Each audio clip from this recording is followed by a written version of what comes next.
Okay. Good morning, Lindsay.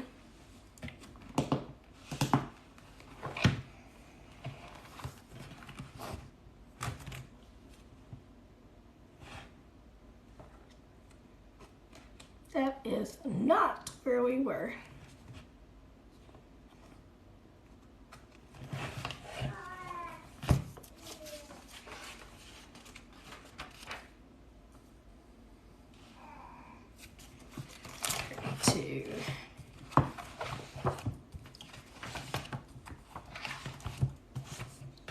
Y'all, I ordered another Bible. It should be here today.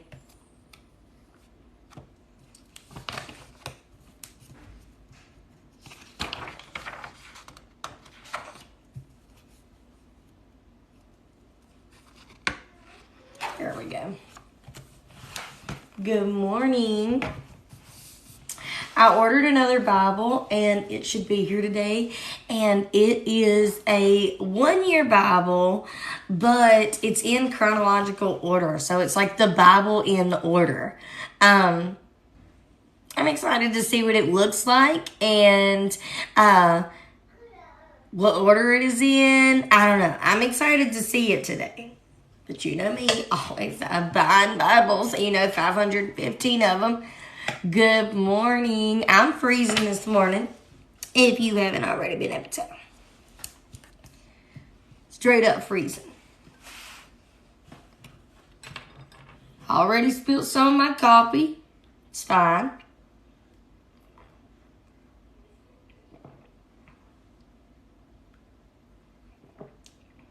Vicky, I'm still, I just want to use all of them. I used one of my other Bibles the other day to Bible journal some of Acts, aside from the membership, so to say. And I loved it. So I was like, I think I needed one for the mentorship and coffee talk. And then I need a Bible just for myself outside of those things to spend time with the Lord on my own, right? So I'm excited about getting it. I have another 1-year Bible, but I don't really like it because there's absolutely no room at all to write in it. So, that ain't for me. We got to write in our Bible. Dewey called here and NC this morning. You ain't lying. You ain't lying. I done spilled my coffee on my favorite blankie. Look at that. Now I got to wash it. Yes. Okay, we're going to be in Haggi this morning. We're going to finish up the chapter 1, verses 12 through 15. And then we're going to get into chapter 2 of it. And if you've been here with me for a while, you'll be able to say that you Bible journaled all of Ruth. And now you are going to Bible journal all of Haggi when we are done with this. So this is going to be great. My shirt says, "Thought the devil said something." I love this shirt.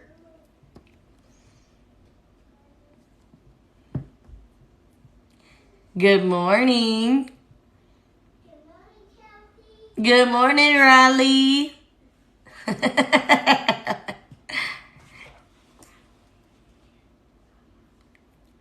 That's funny. Okay, are y'all ready? Are y'all in Haggi? And I got everything pulled up. Let me dump out my stuff.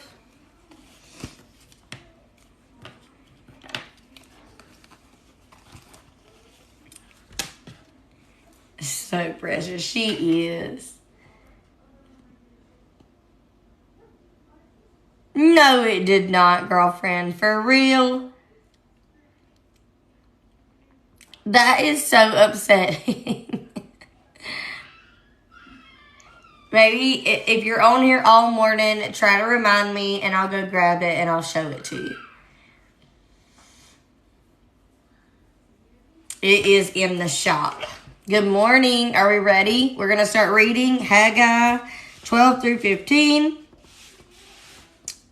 Or chapter 1. That is horrible. That would be some of my luck right there. Good morning, Adrian. That would just be some of my luck right there.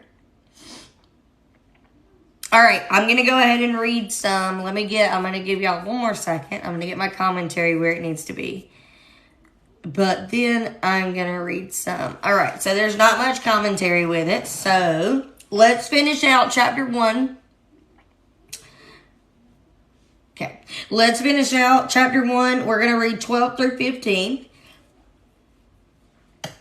Then Zerubbabel, I don't know. We're going to call him that. Son of so-and-so, the highest priest, Joshua, son of Jethrozzah.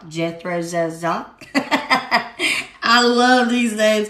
The entire remnant of the people obeyed the Lord their God and the words of the prophet Haggi, because the Lord their God had sent him. So the people feared the Lord. Then Haggi, the Lord's messenger, delivered the Lord's message to the people. I am with you. This is the Lord's declaration. Oh, I love it.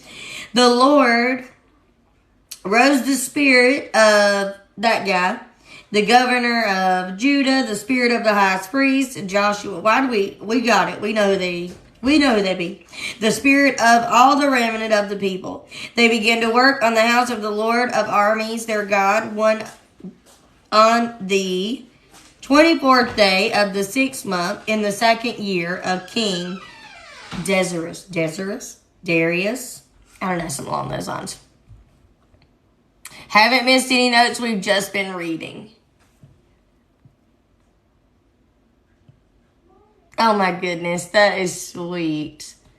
The Lord telling you need to have patience. He tells me that all the time. Okay, y'all ready? All right, so we finished that up. Let's read what this commentary says. It's how the Lord responded to his people, right? All right, so we need to underline. All right, let's underline the I am with you. This is the Lord's declaration. We're going to do that, and we're going to put a note with it. Yep. Here it be, girlfriend. Wait, pray, slay. I love it.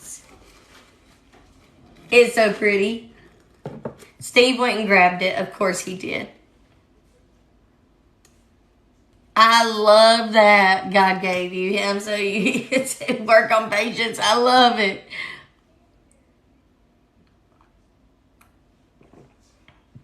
All right. So we underlined, I am with you. This is the Lord's declaration, right? God was there to encourage them and to strengthen them for the work. He always empowers and encourages us to do what he commands. So I love that. Steve's on the clock early this morning. Listen, every morning that man has to be on the clock. He may not be working for Purpose, I hope, but he works for me and his family for sure, because he does all the school stuff in the morning for the most part. Usually, if I have to do anything, it's just fixing lunch. But for the most part, he gets kids up, he gets them ready. He attempts book bags, but he's not the best at book bags. But he'll do it when he has to. And then he takes the kids to school in the mornings. So he is the best in the morning. Like, he helps me with all of that. All right, so my tablet done cut off. Cut back on. Thank you. All right, my note. God encouraged them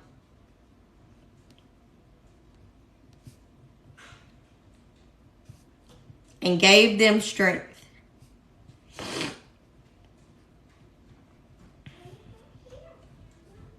to do what he had asked them to do. God encouraged them and gave them strength to do what he had asked them to do, right?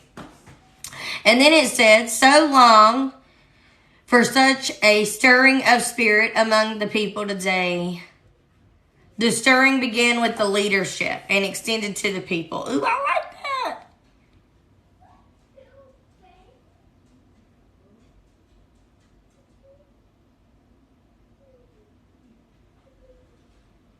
Or let me see here. Mine ain't gonna say stirred up. I think mine's 14. The Lord roused the spirit.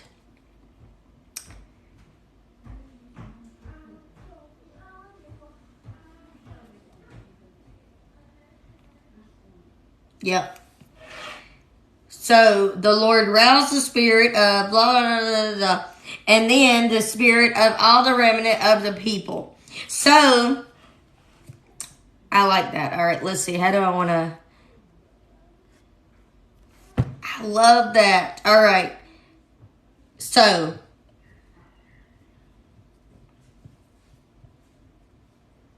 the Lord stirred up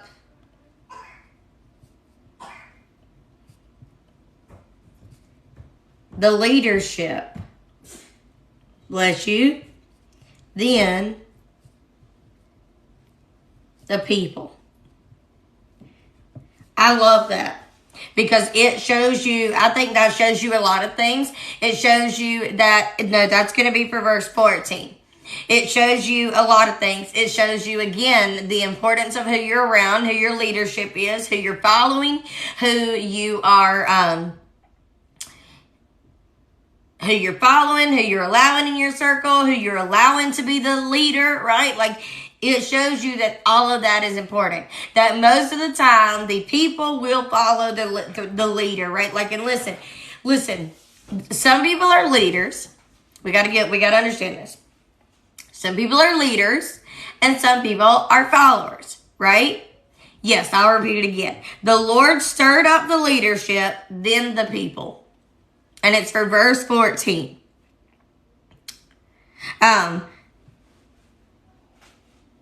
It matters who you are around, who you look up to. We all have somebody we look up to, right? It matters who you look up to, who you hang out with, who you follow. All of that matters, right? It'll stir up inside of you. Verse 14 of Haggi chapter 1. The Lord roused the spirit of so-and-so, right? The two leaders. And then the spirit of the remnant of the people, right? Verse 14. He stirred up the leadership first. All right. And then, let's see, there's only one more little note. And then we'll do our highlighting. It says, the stirring of the spirit didn't come and go just as a spiritual experience. The stirring of the spirit flourished into the steering of the work, into the starting of the work. Let's see. They began work on the house of the Lord of armies, their God, on the 24th day of the 6th month in the 2nd year.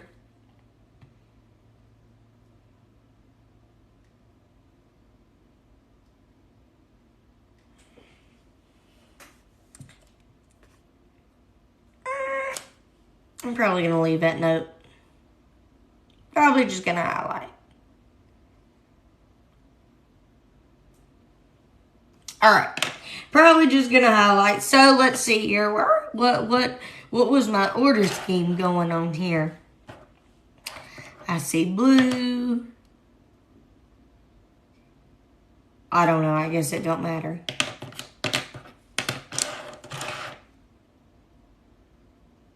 Okay. We'll just start with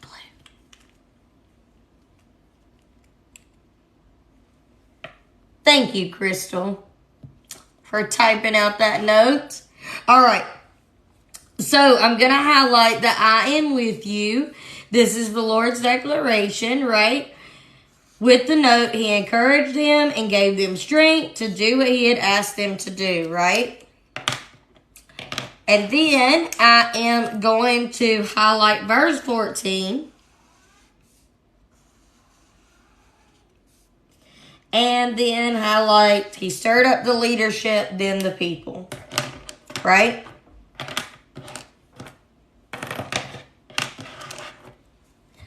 And now we are going to be on to chapter 2. All right. Thank you for writing the notes. I love it when we do that because then it's good for everybody. All right, let's read a little bit more. We're going to, all right, we're in chapter 2. We'll probably read down to verse 9. Maybe we'll get through all that. We'll see. The encouragement and the promise. Oh, this is going to be so good. On the 21st day of the 7th month, the word of the Lord came through to the prophet Haggi. Speak to Zerubbabel, to the high priest Joshua, son of so-and-so, and to remnant of these people, who is left among you, who saw this house in its former glory. How does it look to you now? Doesn't it seem to you like nothing by comparison?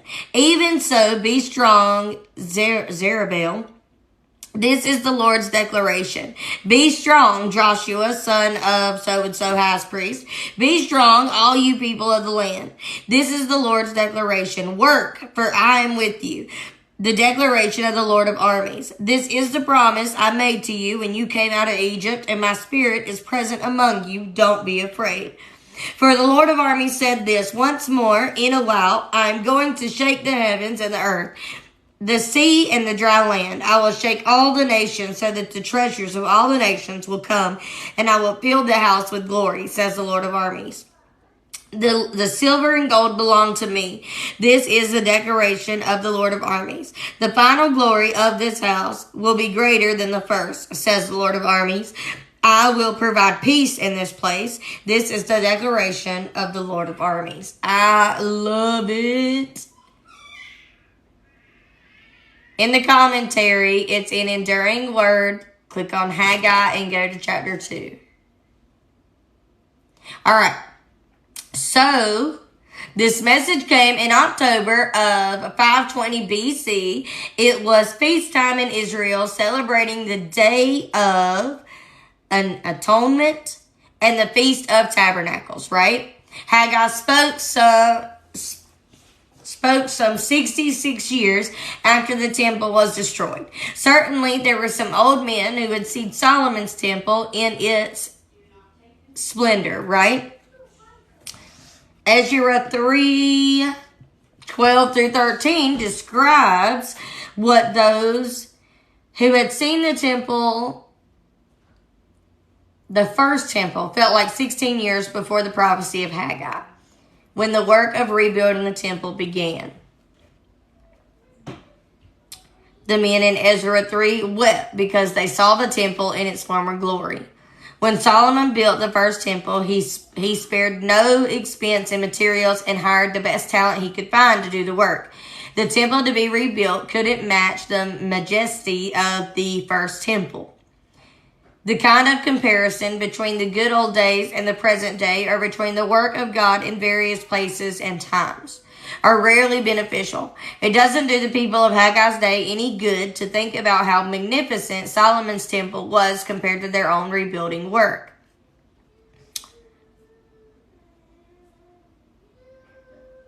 The smallness of our gifts may be a temptation to us.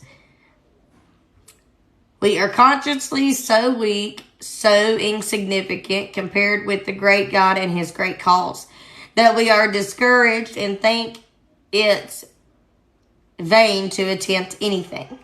The enemy contrasts our work with what others, and with that, those who have gone before us. We are doing so little as comparing with other people, therefore let us give up. We cannot build like Solomon, therefore let us not build at all. Yet, brethren, there is a falsehood in this, for in truth nothing is worthy of God. The great works of others, even the amazing productions of Solomon, all fell short of his glory. So I get what they're saying there. They're talking about comparison. When it said, who is left among you in this house in its former glory? How does it look now? Doesn't it seem like nothing by comparison? So, me reading the commentary, what I'm hearing, what I'm seeing, is a lesson on comparing ourselves to others, right? A lesson on doing the best we can and doing what God has called us to do. Even if we're not going to do it as good as the person who done it before us, we should still do it, right? We should jump for it. We should go. We should do it. And we should just do our best at it, right? Like not comparing to those who came before us or those who come after us or those who built it first, right? We just need to do it our best. And that's what I like. Is that good looking? Pretty decent. But gonna need a refill pretty soon. Okay, I'll check that.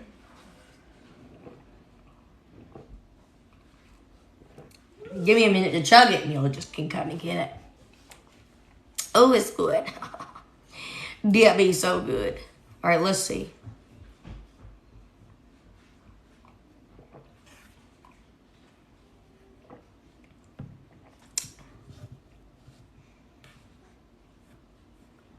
Let's see.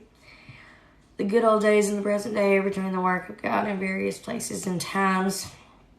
I'm having to reread it.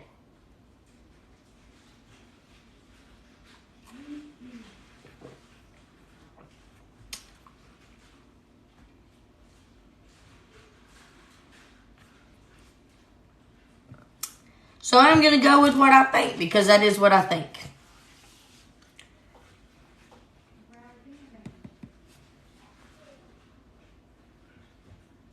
He do be the absolute sweetest.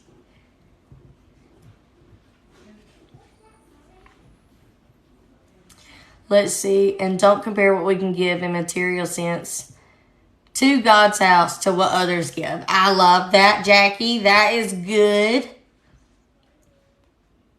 I love that. That is so good. We've got to move forward and not get caught up in the past. I love that. That is good. Look at y'all. Y'all don't need me. Y'all don't need me. Y'all can form your own notes. Like, look at that. I'm going to do my little bracket things for verses 1 through 3. And my note's just going to say, I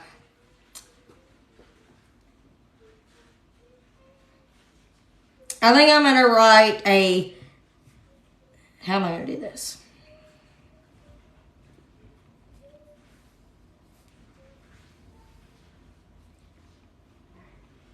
All right, I did my little brackets. I'm going to write a word on comparison. Because there is so much more that you could write right there. So much. Because there's so much to learn about comparison. Comparison steals your joy. Comparison harms you more than it helps you. Comparison makes you feel like your work for the Lord isn't as good as so-and-so's work for the Lord. Who just said that? Jackie? Is that? Let me go look. Jackie, I think so. Yes. Comparing material means, right, to what others can give and what we can give. Like, it's a lesson on comparison, right? And how it doesn't matter how good it looks, how well you did the job, how bad you did the job. None of that matters when it is something that God called you to do. It's not going to matter if it looks beautiful. It's not going to matter if you get it perfect. None of that is going to matter. What's going to matter is you showed up when the Lord called. That's what matters. That's the ultimate thing. Our purpose is going to be completely different than the ones before us. Yes. Steve said, I'm not sweet. I'm rough and tough. Okay. Okay. I mean, if you say so. Let's see. As long as you're working for Him, it doesn't matter what your work looks like. Yes, I love that. I love that.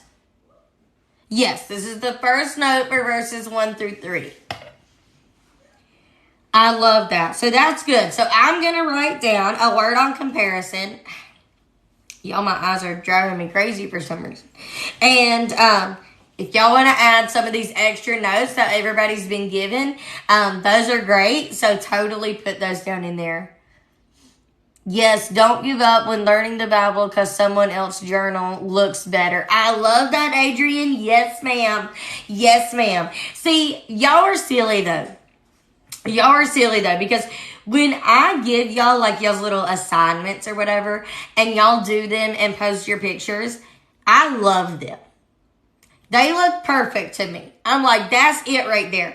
Like, that is your own style. Your own style, your own way of doing things, your own color scheme, your own everything, right? It is your style. So I absolutely love it. And y'all do great. We are our own worst critics, right? And you don't ever need to forget that. We are our own worst critics. We will criticize ourselves more than anybody ever will, right? So, y'all are doing great. And I love it. My Bible's a hot mess too. And I love it. That's what it's supposed to be. It's what it is supposed to be. All right. Let's see some more commentary here. It says, God gave the leaders and the people of Israel 3 clear commands. Each of these was essential to getting the work of God done. Great things are not accomplished without action. Ooh, that's a good stuff. We got to write that down. Great. We're going to write that down. I'm going to put that. Where am I going to put that? That's important. I'm going to put, if you got space, I wrote at the top of my Bible. If you got space at the top of your Bible, though, write it at the top. This is one of those big messages that I think you always need to be reminded when you are flipping through your Bible, right? And I like to put those at the top of the pages.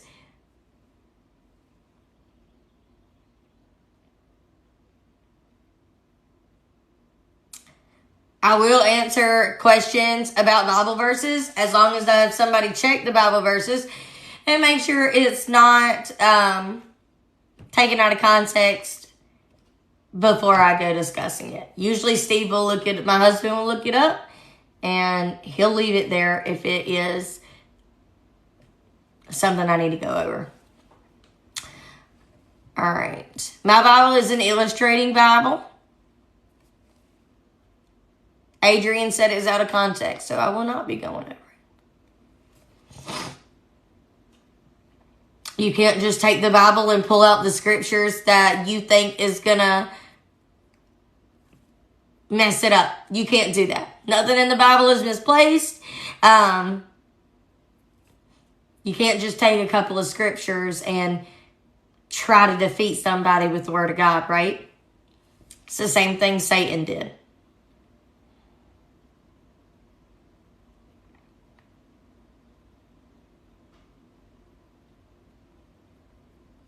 Where was that other? Let's see.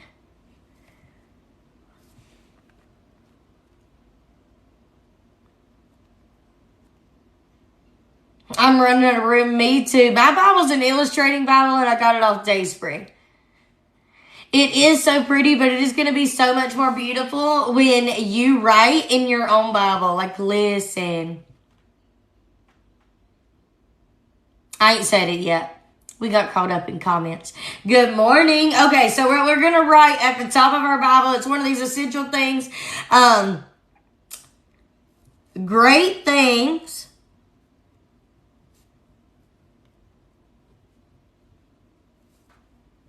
are not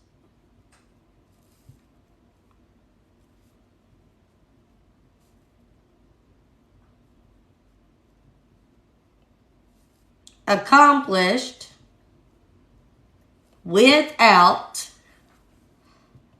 action. Great things are not accomplished without action.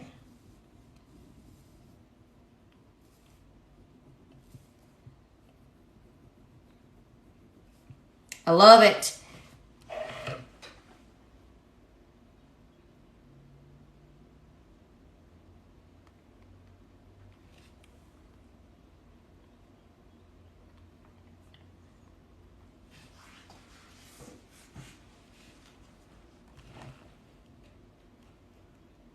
Charity, what do you mean by that? Like you take you take the things that people try to get us to go over and then like to your pastor. Is that what you're saying? They gave, Jackie, they gave a very specific verse. I talked about this on my last coffee talk. They gave a very specific verse, not a chapter. I will willingly go to a chapter and go over the whole thing for somebody. What I will not do is take one verse and break it down upon requested on these lives. Because there is too many trolls. It's hard to distinguish what is what. And usually when they are commenting those, it's the Bible verses that talk about something, I don't want to say bad, but like weird, right? Talks about something weird. You can't just read the weirdness, all right? You got to read the whole story. You can't just take one verse, and they're wanting me to read something out of the Bible in just that one verse instead of the whole story. And that's why I don't do it. I will willingly go over any chapter. But the Bible is a whole story. You can't take one verse and take it out of context. It starts at 7:30 every morning.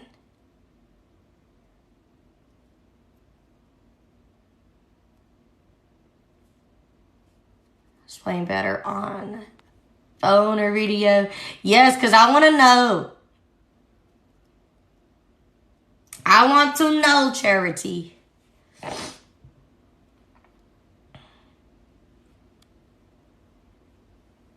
Crystal, thank you. Charity, I want to know. We got to talk about it after coffee talk's over. We got to talk about it after coffee talk's over. Okay. All right, let's keep reading. So, let's see.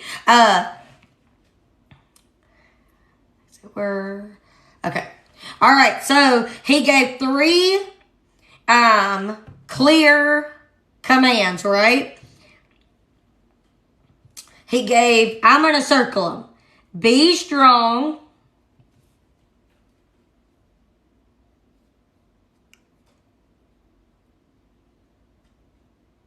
Hold on here.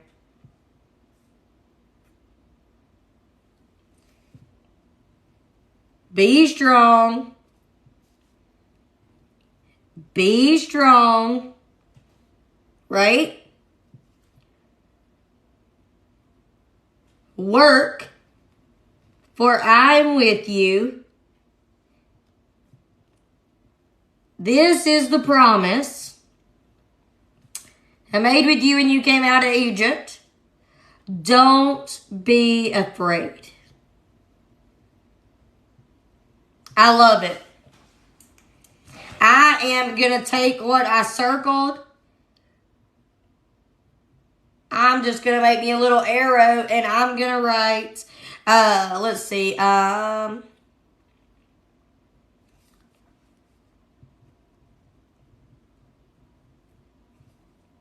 going to put to live by.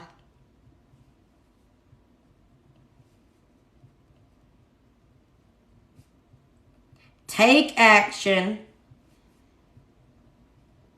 even when it's hard. And by the word hard, you could also say even when it's discouraging, even when it is, even when it's discouraging, even when it is hard, even when it seems like all is lost, right? I'm going to do these things. These are the things I'm going to live by. I'm going to be strong. I'm going to remember that the Lord is with me. I'm going to remember that that is a promise He made me. And I'm not going to be afraid of this challenge that is before me that God has set to me, right? I love that. Yes, Jackie. See, that's why I don't do that. Good morning, Brandy.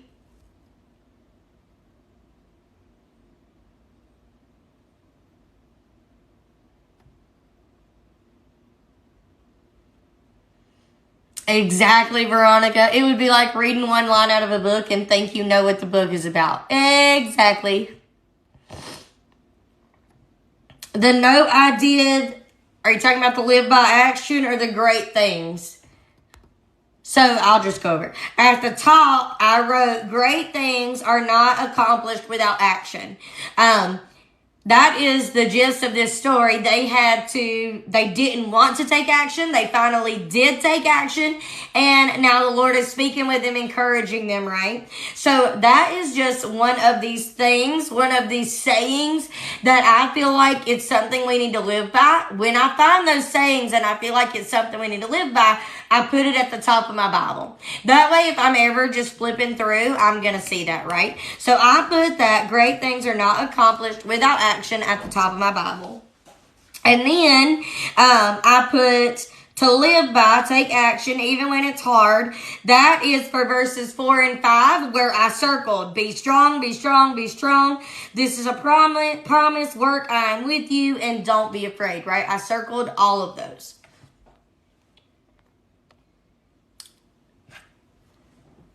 Good morning. You are so sweet. Thank you. Crystal, thank you. And I also circled the this is a promise and don't be afraid.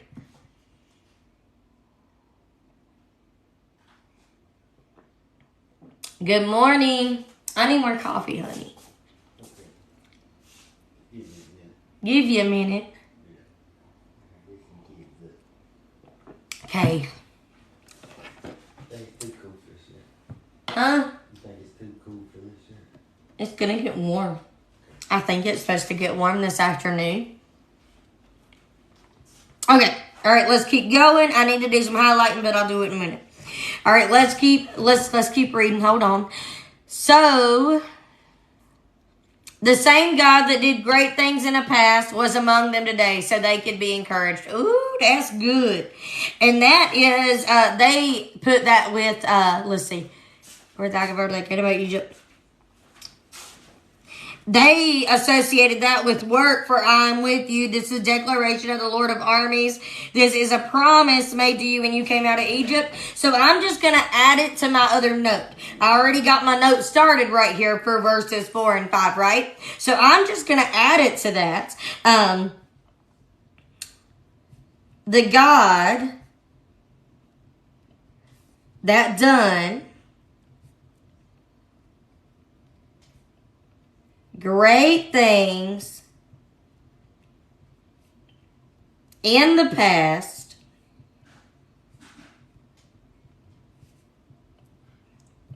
is still with them today. I love that. Because guess what? That is also our promise. I love that.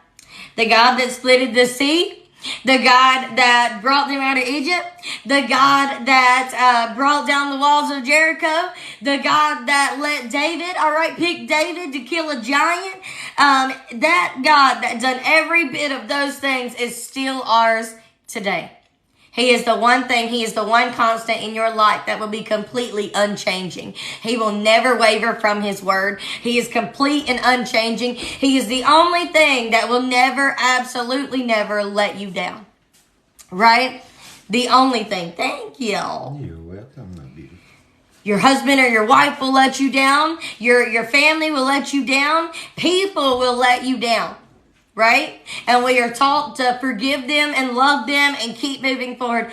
But the Lord will absolutely never let us down if we give Him a chance. If we give Him a chance to do great things in our life, He will. But we cannot go into it thinking, I'm going to let the Lord do great things in my life, but bad things seem to be happening to me. Listen, bad things don't happen for you or to you. They happen for you. So you need to go into this with an open mind. That bad thing that's happening to you is going to change your life. So let it. Quit fighting it. And just because you are following the Lord doesn't mean that bad things will happen to you. That's not what that means. It means if you will give the Lord the opportunity, right? You yourself, we as humans can stop the Lord from working in our lives. We can block Him. We can hinder the amazing things that He wants to do in our life because of our unbelief. Right?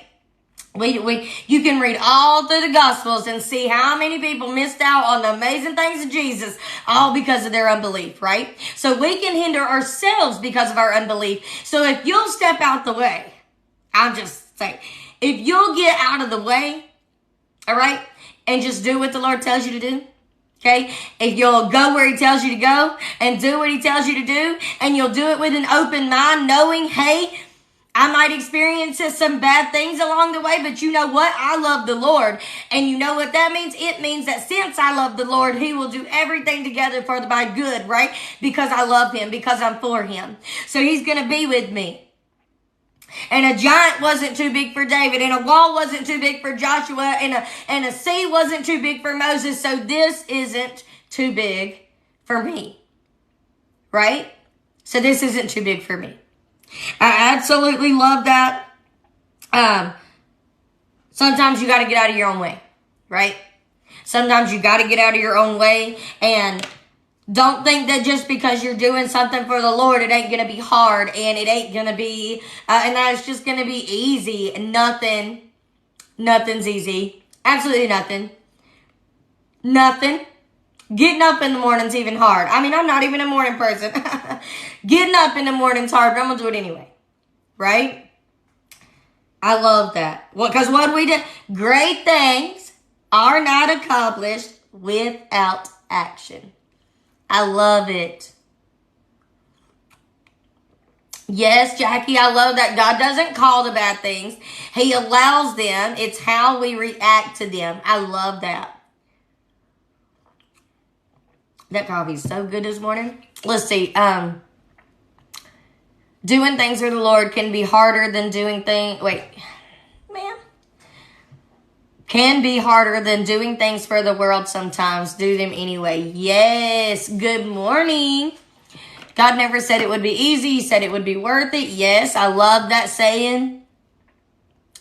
Catherine got up at 4. No, thank you. I'm lucky to get up at 7.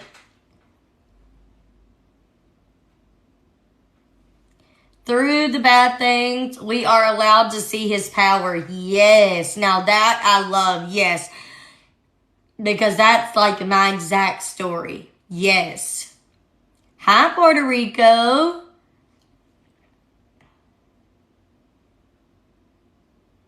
Aw, thank you. You are so sweet. Listen, just ask all these ladies that are here every single day. Your girl gets into the word. Like just, can't help it. Get into it. It's my favorite. All right. It's my favorite book. All right, let's keep going. Hold on. So my spirit remains among you. Ooh, where's that at? Wait a second. And my spirit is present among. Okay, I'm going to underline that. That is at the end of verse 5. Yes. Okay. This is a wonderful promise and should have given God's people great confidence. Yet in the new covenant, we have an even greater promise. Under the old covenant, the Holy Spirit was among the people. Under the new covenant, he would be in God's people, right? So times were different in the Old Testament and New Testament. That's a completely other study for a completely different day, because we can talk about that all day. But it was different then. The Lord actually spoke to them then through people like Haggi, like Moses and all those, and he actually talked to those people, right? Today we are filled with the Lord himself, right? When we get saved and baptized, we get the Holy Spirit. And the Holy Spirit does amazing things for us. I've done a whole study in our mentorship on the Holy Spirit. Let's see. Yay, I love that. I love that, Jackie. Yes. Okay.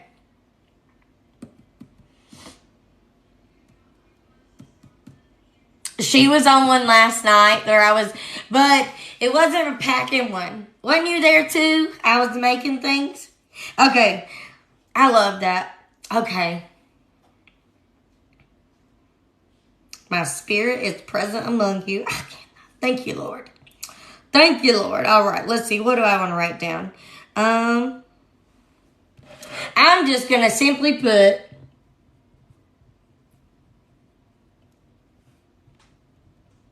He was with them. He never left them. He wasn't going to leave them. He just needed them to get up and work. He just needed them to get up and do the work. Oh, that's some good stuff. Okay, let's highlight really quick. So I'm going to first do my little brackets. Right. Then I'm going to do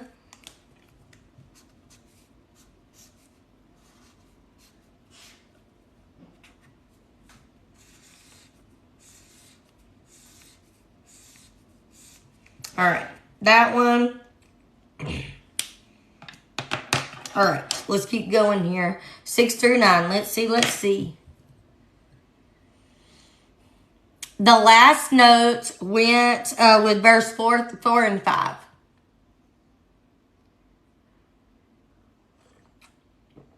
Thank you, Crystal. Look at you go this morning.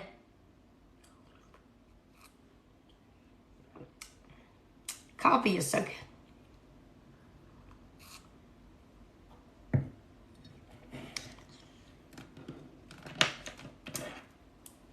I think I'm going to start trying to do some packing lives during the day and switch things up and see what happens. I think I'm going to try. I don't know. We're going to see. But I'm going to try. Right? All right. Let's see. Okay. This is the only portion of Haggi quoted in the New Testament, Hebrews 12:26. It announces God's intention to shake the present order in his coming day of judgment. Many ancient commentators see this as a prophecy of the Messiah's coming to the temple. Coming to this temple rebuild in the days of Haggi and Ezra. This understanding began with the ancient rabbis and continued among Christians and fits in well with the promise of filling the temple with glory. Some commentators point out that this word for desire can also be translated treasures. We know that the Gentiles will bring tribute to the Lord, but that won't bring treasure to the temple that was rebuilt in the days of Ezra and Haggi. Let's see. The true desire of all nations is Jesus, even if the nations themselves don't know it. Ooh, that's some good stuff. He is the one, the true reformer, the true recipher of all wrong, and in this respect, the desire of all nations. Oh, if the world could gather up all of her right desire, if she could condense in one cry all her wild wishes, if all true lovers of mankind could condense their theories and extract the same wine of wisdom from them, it would just come to this. We want an incarnate God and have got the incarnate God. O nations, but ye know it not. Ye in the dark are groping after him and know not that he is there. That is like from Charles Spurgeon. Is that how you say his name? That is who that is. It's from Charles Spurgeon. I hope I'm saying his last name right. I'm going to get a cough. Okay, I'm good. I was getting ready to get a cough. Yeah, the Bible is an illustrating Bible from Dayspring. All right, let's see. Knowing that Jesus is the desire of all nations also encourages our missionary work. I like it. Let's see what I want to write here.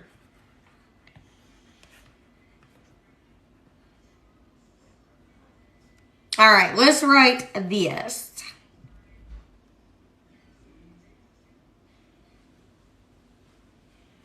I don't want to do this.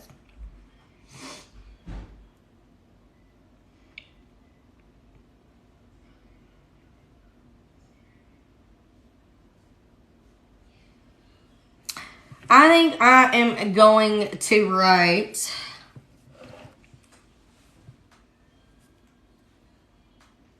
the word prophecy. Let's see. Lost my place here. Gonna write the word prophecy. And then I'm gonna write Hebrews 12:26 in parentheses, right? And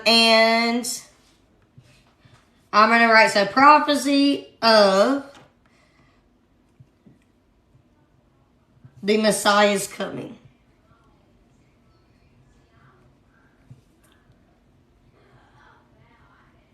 I am going to have to get a sticky note because I'm running out of room.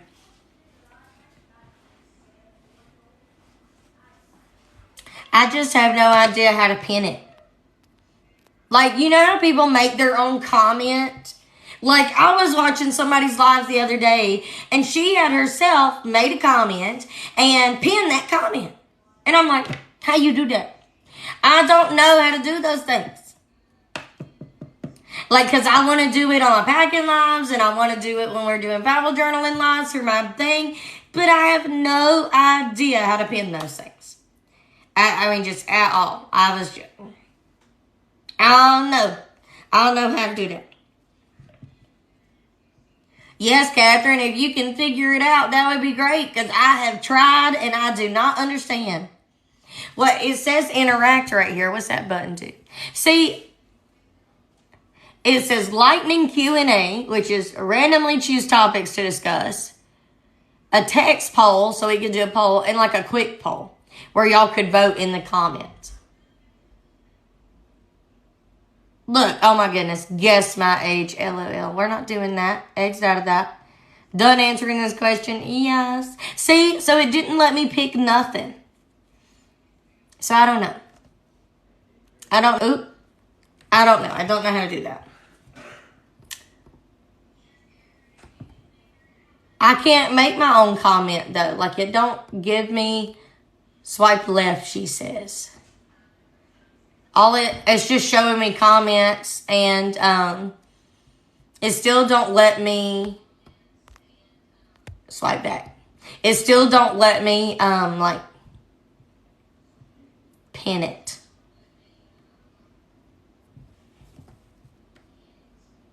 Tap the gray push pin.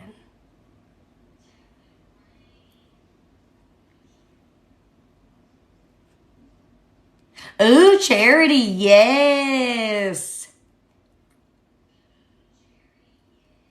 Honey, you got to turn down your phone. I'm going to buy that man some headphones. I can hear everything I'm saying back there. She pinned her own comment. How'd you do that? It's pinned. Who did that? Angie did that. Yes, Angie. She did it and it worked. Okay, so somebody comment what type of Bible I have. A Dayspring Illustrating Bible. And then Angie pinned that bad boy. Thank you. That is the best. It never gave me the option. I do see it now. Yes. Oh, no. Now y'all doing it. Pin. It worked. I love it. Okay, we got it. Listen, we got to do that on my lives too. I can make a comment. See, I don't. I swipey like you told me. And all I see is the word filter and it says good connection. It still doesn't, it doesn't let me, make a comment. But that's okay. Steve can make a comment. Did somebody unpin my pin? Because it's not there anymore.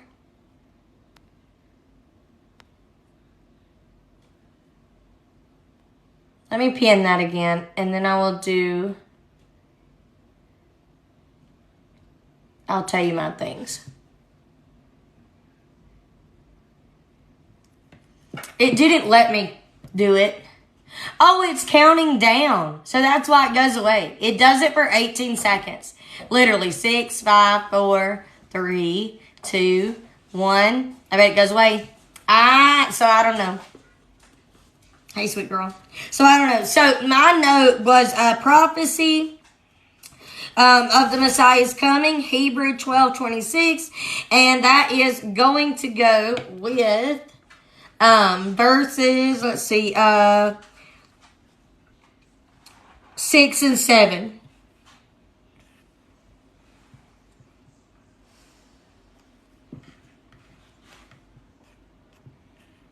Six and 7. And then it says, where it says, the silver is mine and the gold is mine. They didn't need to be discouraged if they didn't have the money for a building project. They had to boldly trust the God who owned every resource and then give generously. Oh, I like that. I like it. It says, when we really trust God, we will give generously. Hudson Taylor, the groundbreaking missionary to the interior regions of China in the second half of the 19th century, experienced this principle early in his life. As a young man, he preached in boarding houses in poor slums of London. A poor man asked Taylor to come back to his room and pray with his wife, who suffered from complications from childbirth and was near death. The man had no money at all and couldn't afford to pay the priest to come and perform the last rites. Taylor went to the man's room and found the heartbreaking situation. Several children, the afflicted mother, and a 3-day-old baby living in absolute filth and splendor with absolutely no food or money. Taylor knew he had something like a $20 coin in his pocket and that it would meet their needs. But all the money he had in the world, that was all the money he had himself. He began to speak to the family about God, and when the Lord spoke to his own heart, you hypocrite, telling these unconverted people about a kind and loving Father in heaven and not prepared yourself to trust him without your $20. Oh, I love that. Taylor wished that he had 2 10 pieces, and he would have gladly given them one. But all he had was one $20 coin. He was taken aback, but decided to lend the family the Lord's Prayer.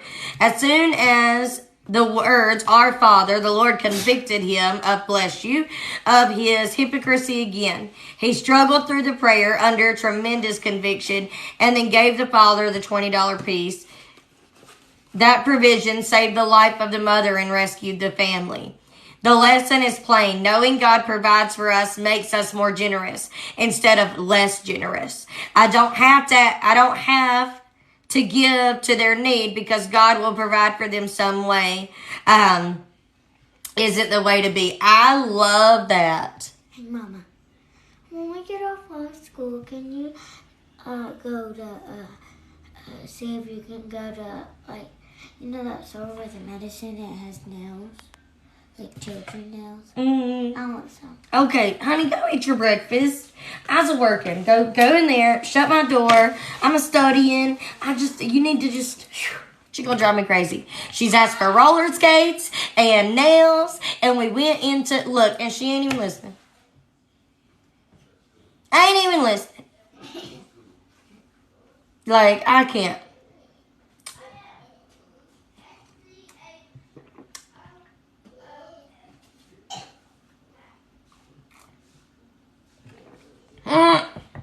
Lindsay said, that's Oscar's spot. Wait a minute. Oscar ain't even in here. Oh, I lied. Yes, he is. He's right there. I knew he couldn't be far away because look, y'all see his leg in the corner. I knew he couldn't be far. He's always with me. Mama needs some nails. LOL. I can't even.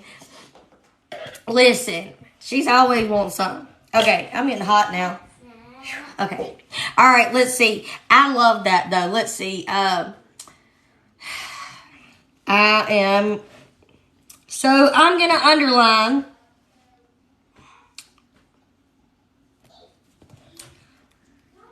the silver and the gold belong to me. I think we need to understand that nothing belongs to us. Nothing. What? Right? The house you own, it's not yours. The only reason you got it is because the Father made a way. The car you drive, it's also not yours. The only way that you ended up with that is because the Lord blessed you enough to get it, right? You worked hard, but you and the Lord worked together, right? The only reason that I have everything that I have is because I never cease to remember that I only have everything I have because of Him. Because He changed my life. Because He changed me. Because He made a way for me in the darkness, right? Everything is from the Lord. Everything you own, everything you do, your ability to buy your groceries is from the Lord. That job you have, it's the Lord. Okay? The Lord can take it from you tomorrow. People that find comfort in their work, right? Before Steve was leaving his job, one of the biggest things he kept saying to me was, that's my job, it's my livelihood, it's how I make my money. I said, no, sir, the Lord gave you that job. That job ain't what provides for you. The Lord provides that job for you, and in turn, you get money for that. That's not how that works. That's not accurate. And me and him had a long conversation about that. Your job ain't what provides for you. Yeah, they write your check, but guess what? They act. What about the places that treat you horribly, for lack of better words? They don't care. They don't care. There are so many mothers getting fired from their jobs because they are the ones looking out for their children when their children are sick and all these things. And they're getting fired because their children are sick. You can't help that. Right? Listen, I'll never, absolutely never put my worth or my family or myself in a situation that won't allow me to be that dependent on God. Right? He owns everything. So if He wants to give it to you, He will. Right? And when you start living your life knowing without a doubt 120%, all right, that the Lord will provide for you no matter the situation, as long as, underline that, as long as you are doing your part, He will provide. Now, you're not allowed to just sit on your butt and hope that the Lord's going to come rescue you. No, get up, work for it, do it, all right? Try your best. He's not asking you to solve it. He's asking you to try. You just can't sit around. You got to get up and work. So if you get up and do some work, do your best, He'll provide, right? But you got to do something. You can't just wait on it. You got to take action. But if you will do that, He will provide because He owns it all. He owns every house on the block. He owns every dime that's in this world. He owns it all. Again, yes, Angie, be strong and take action. Right? So I love that. Are you? Okay, no, you are eating your pancake. I love it. Yes. I underline the silver and gold belong to me. I'm going to put trust that. He wants to eat squeeze box today. He don't want lunch? No. Okay. I think he don't trust me. To make your lunch? To make his lunch? It's just throwing some frozen chicken nuggets in a thing. Yeah, he said they taste weird. Of course it does. You are so sweet. It's not me, though. Let's see.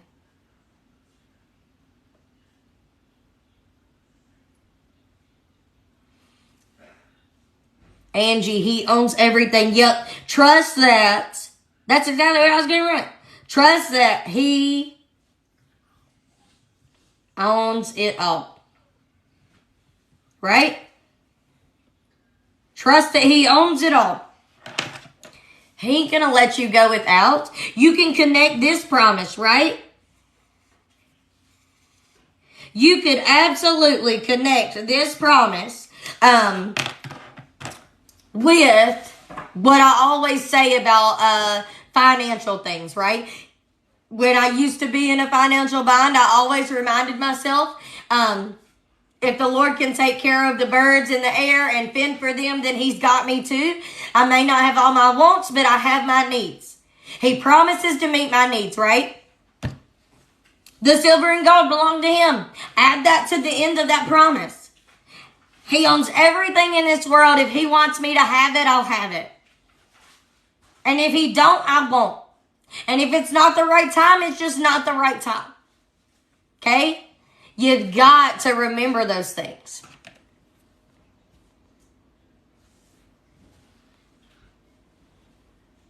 The live videos, yes. You're so sweet. I do the live videos every Tuesday, Thursday, and Sunday at 7:30 a.m. Eastern Standard Time. The whole note was that trust that he owns it all. That's all I wrote. You're welcome to take anything else that I said and add it to it if you would like. You just spilled all that all over the floor. Did you fall or did you just drop it? Go, Drop it. please go talk to your daddy. You gotta eat something before you go to school.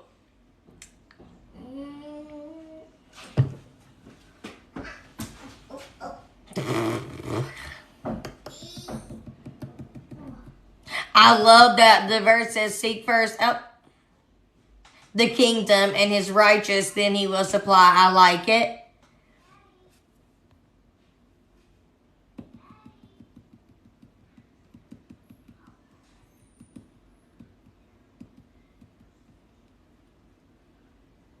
It's in my Bible. It's an illustrating Bible from Dayspring.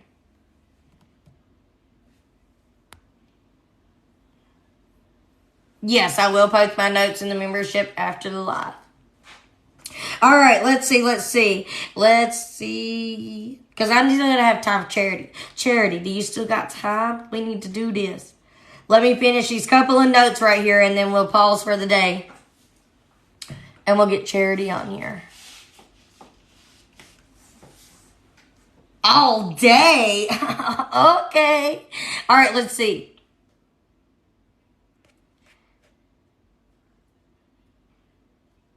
All right. So the glory of this temple was in fact greater. Having to learn.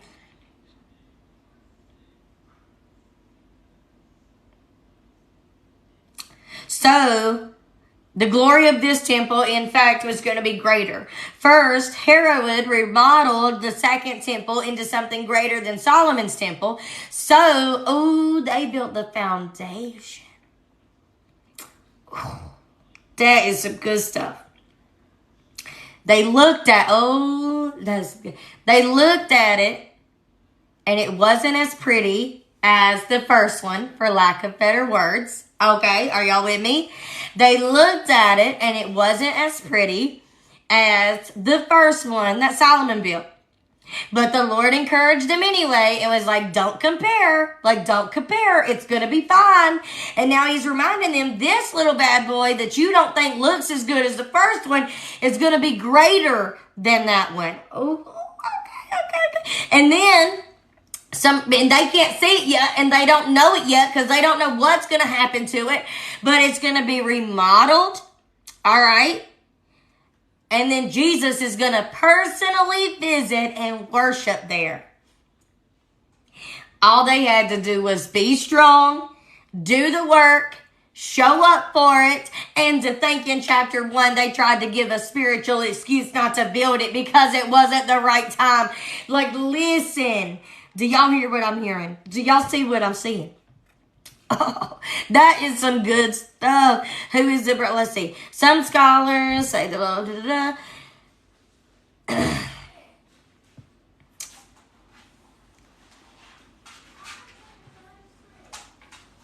This promised peace is shalom. It means far more than stopping conflict.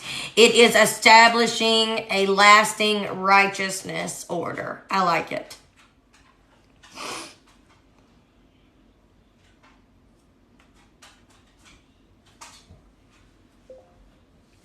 I'm just gonna, all right. The final glory of this house will be greater than the first. Okay, listen. I might need a sticky note for this. Where's my big sticky notes? Oh, well, I use a little one. All right, so.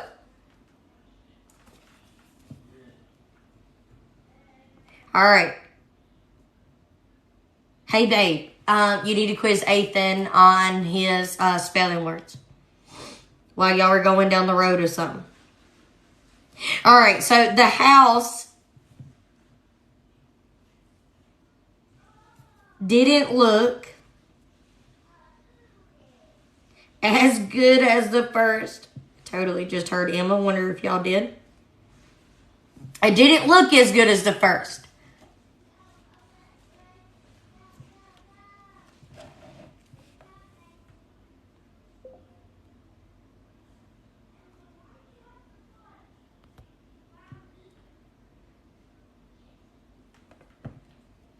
I love that. The main focus should be God. We all need and not material things. Yes. Please repeat what again, Vicky? I underlined the final glory of this house will be greater than the first. I put the house didn't look as great as the first.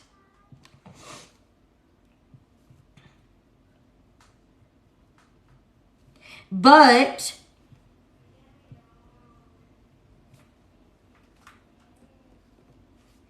it would be greater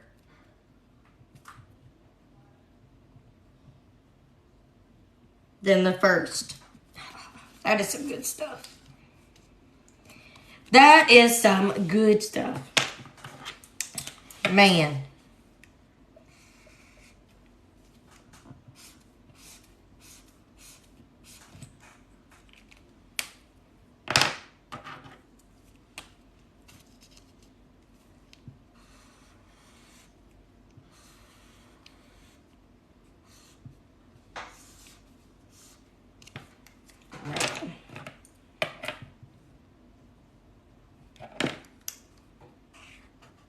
Okay.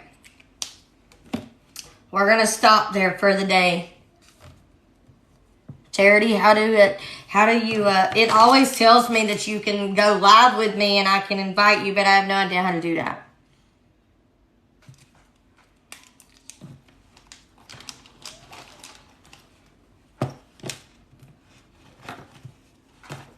All right.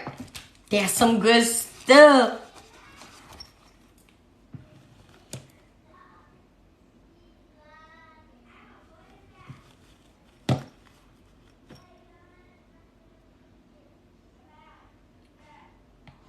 We stopped on verse 10. So verse 10 is where we're going to pick up tomorrow. I love that Jesus saved you. You sent a request. I don't see it. Wonder if I can do it.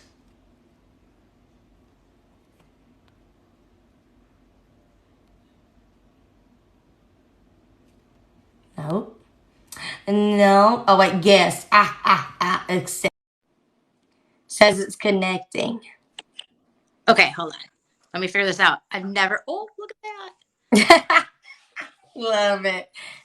Live on TikTok before. Can you hear me okay? I can. This is great.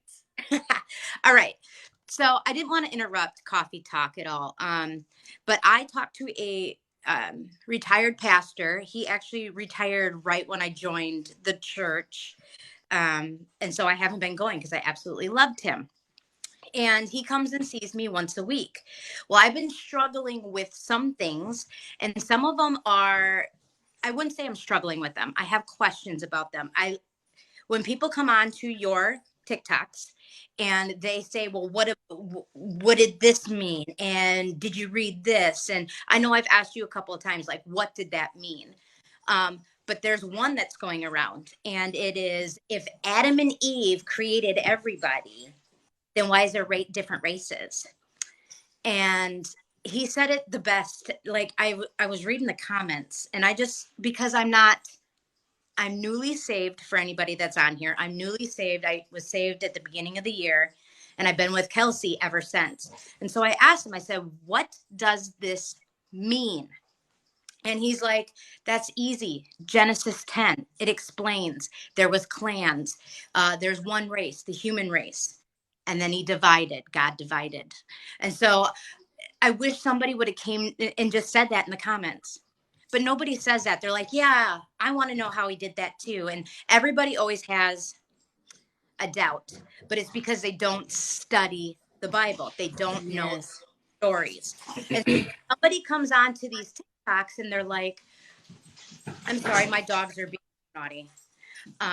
When they come on and they're like, well, what about Exodus, this and this and this? They're only reading, and it's just like me. Cooper, can you get these dogs? It was just like me at first. I didn't know my stories. And so I'm like, well, yeah, what does that mean? That's pretty rude when it's at Old Testament. It's like, I was like, well, this doesn't seem right. I don't agree with this. Yeah. But it's because I didn't sit down and I didn't study the rest of the story in order to understand it. Like, if I would have kept reading just the Old Testament, I would have gave up by now. Yeah. You start Well, New Testament. So the Old Testament is a lot harder. I had somebody come to me in our membership.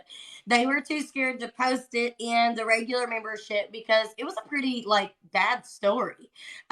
It's in Judges in the Bible, and it's a hard story. All right, Judges is like, that TikTok where it's like you're reading the Bible and you're like, oh, and you shut it. Yes, some of the stuff you read in the Bible is going to look like that. But listen, here's how I like to think about it. I love exactly what he said because that's biblical. That's how it happened. They all got split up into clans. There was 12. All right. There was 12 tribes of Israel. It all got split up. But Judges is a very hard book. And this girl brought me this, and she said, why is it saying that? Like, she was like, that's horrible to read. So guess what? I went and I read it and I said, yeah, it's a pretty rough story. I was like, but here's what it's telling me. And it was a rough story, and there was plenty of biblical stuff around it. However, it had its own purpose. And I think when we read the Bible, listen, here's what I think happens. We read the Bible and I think we're reading it as, oh, this is all about God. This is all about our amazing God that we have. This is all about him and his greatness. And then we are absolutely flabbergasted when something bad happens in the Bible. Yep. We're like, why would he let that happen? He bad things happen today too. Satan was in the Bible too. He tempted Jesus. He tempted people. He had demons. Satan was in here too. So if bad things would happen today, that story of Judges would definitely happen. It could happen today. It was about a woman who, for lack of better words, was raped and then cut up into little pieces. Okay. Like, we could have went without knowing that, but all right. It's in there. Listen, I'm so sorry to say it, but stuff like that happens today. Yeah, and that's so weird that you say that, because they literally just brought out a show on Jeffrey Dahmer, but yet people can't understand what happened back then. It has always happened, and when Satan was put on, he is here to kill, steal, and destroy. Yeah, and that's number one goal, number top three goal. So, when I just wanted to reach out and say, like, when you guys see those type of comments and why we block them is because, one, I'm tired of questioning what I guess I take those comments and I go and research. I really do. I talk to other people. I came to you, Kelsey. Because I'm newer to the Bible, but I want you guys to take what these people are saying and go read the entire story. Yep. Not just the little verse, the little scripture that they're claiming is the worst verse of the Bible. So that was just, I just wanted to hop on and say, there's a video that's going around talking about the one verse going, or that one video going around about Adam and Eve and how racist. I want you guys to be well. I was like, what is going on? Like, so have a good day. I question things, and I always will. Yeah. So I just so that's just it. And then another thing, I was talking to you last night about it, and I know you said I could come to you about it, but I've been really struggling when we were traveling and had to listen to like radio stations. I really backed away from where'd she go? There she is. I really backed away Sorry, from I checked my Bluetooth to make sure y'all didn't connect to the car. It's cut off. Okay. So I've really, since really walking in my faith, I have walked away from a lot of things. And I saw somebody ask about how you take action. Addiction to alcohol, I definitely had that. I was a smoker. I didn't even quit smoking when I was pregnant with 3 children. Um, what? Ugh. And I've walked away from almost every, again, I'm not perfect, but I've walked away from a lot of things, and I really want to walk in faith. And one of the things is music has an emotional hold on me. Like my emotions go from I want to drink a beer to I'm bawling just on the type of music I listen to. Okay, but I've also, when I came into my faith, I have found out that a lot of these songs and a lot of these singers are worshiping Satan. If you look at all the sick videos. Oh,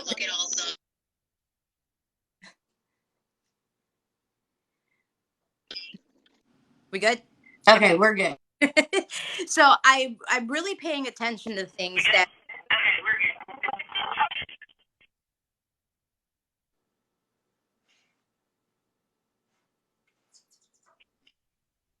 Try it again. okay, good. So Can you okay, hear me? I Okay. so I'm really trying to pay attention and really try to bring the best. I listen to nothing but Christian music, and isn't it weird how you don't get sick of Christian music like you do other songs or used to?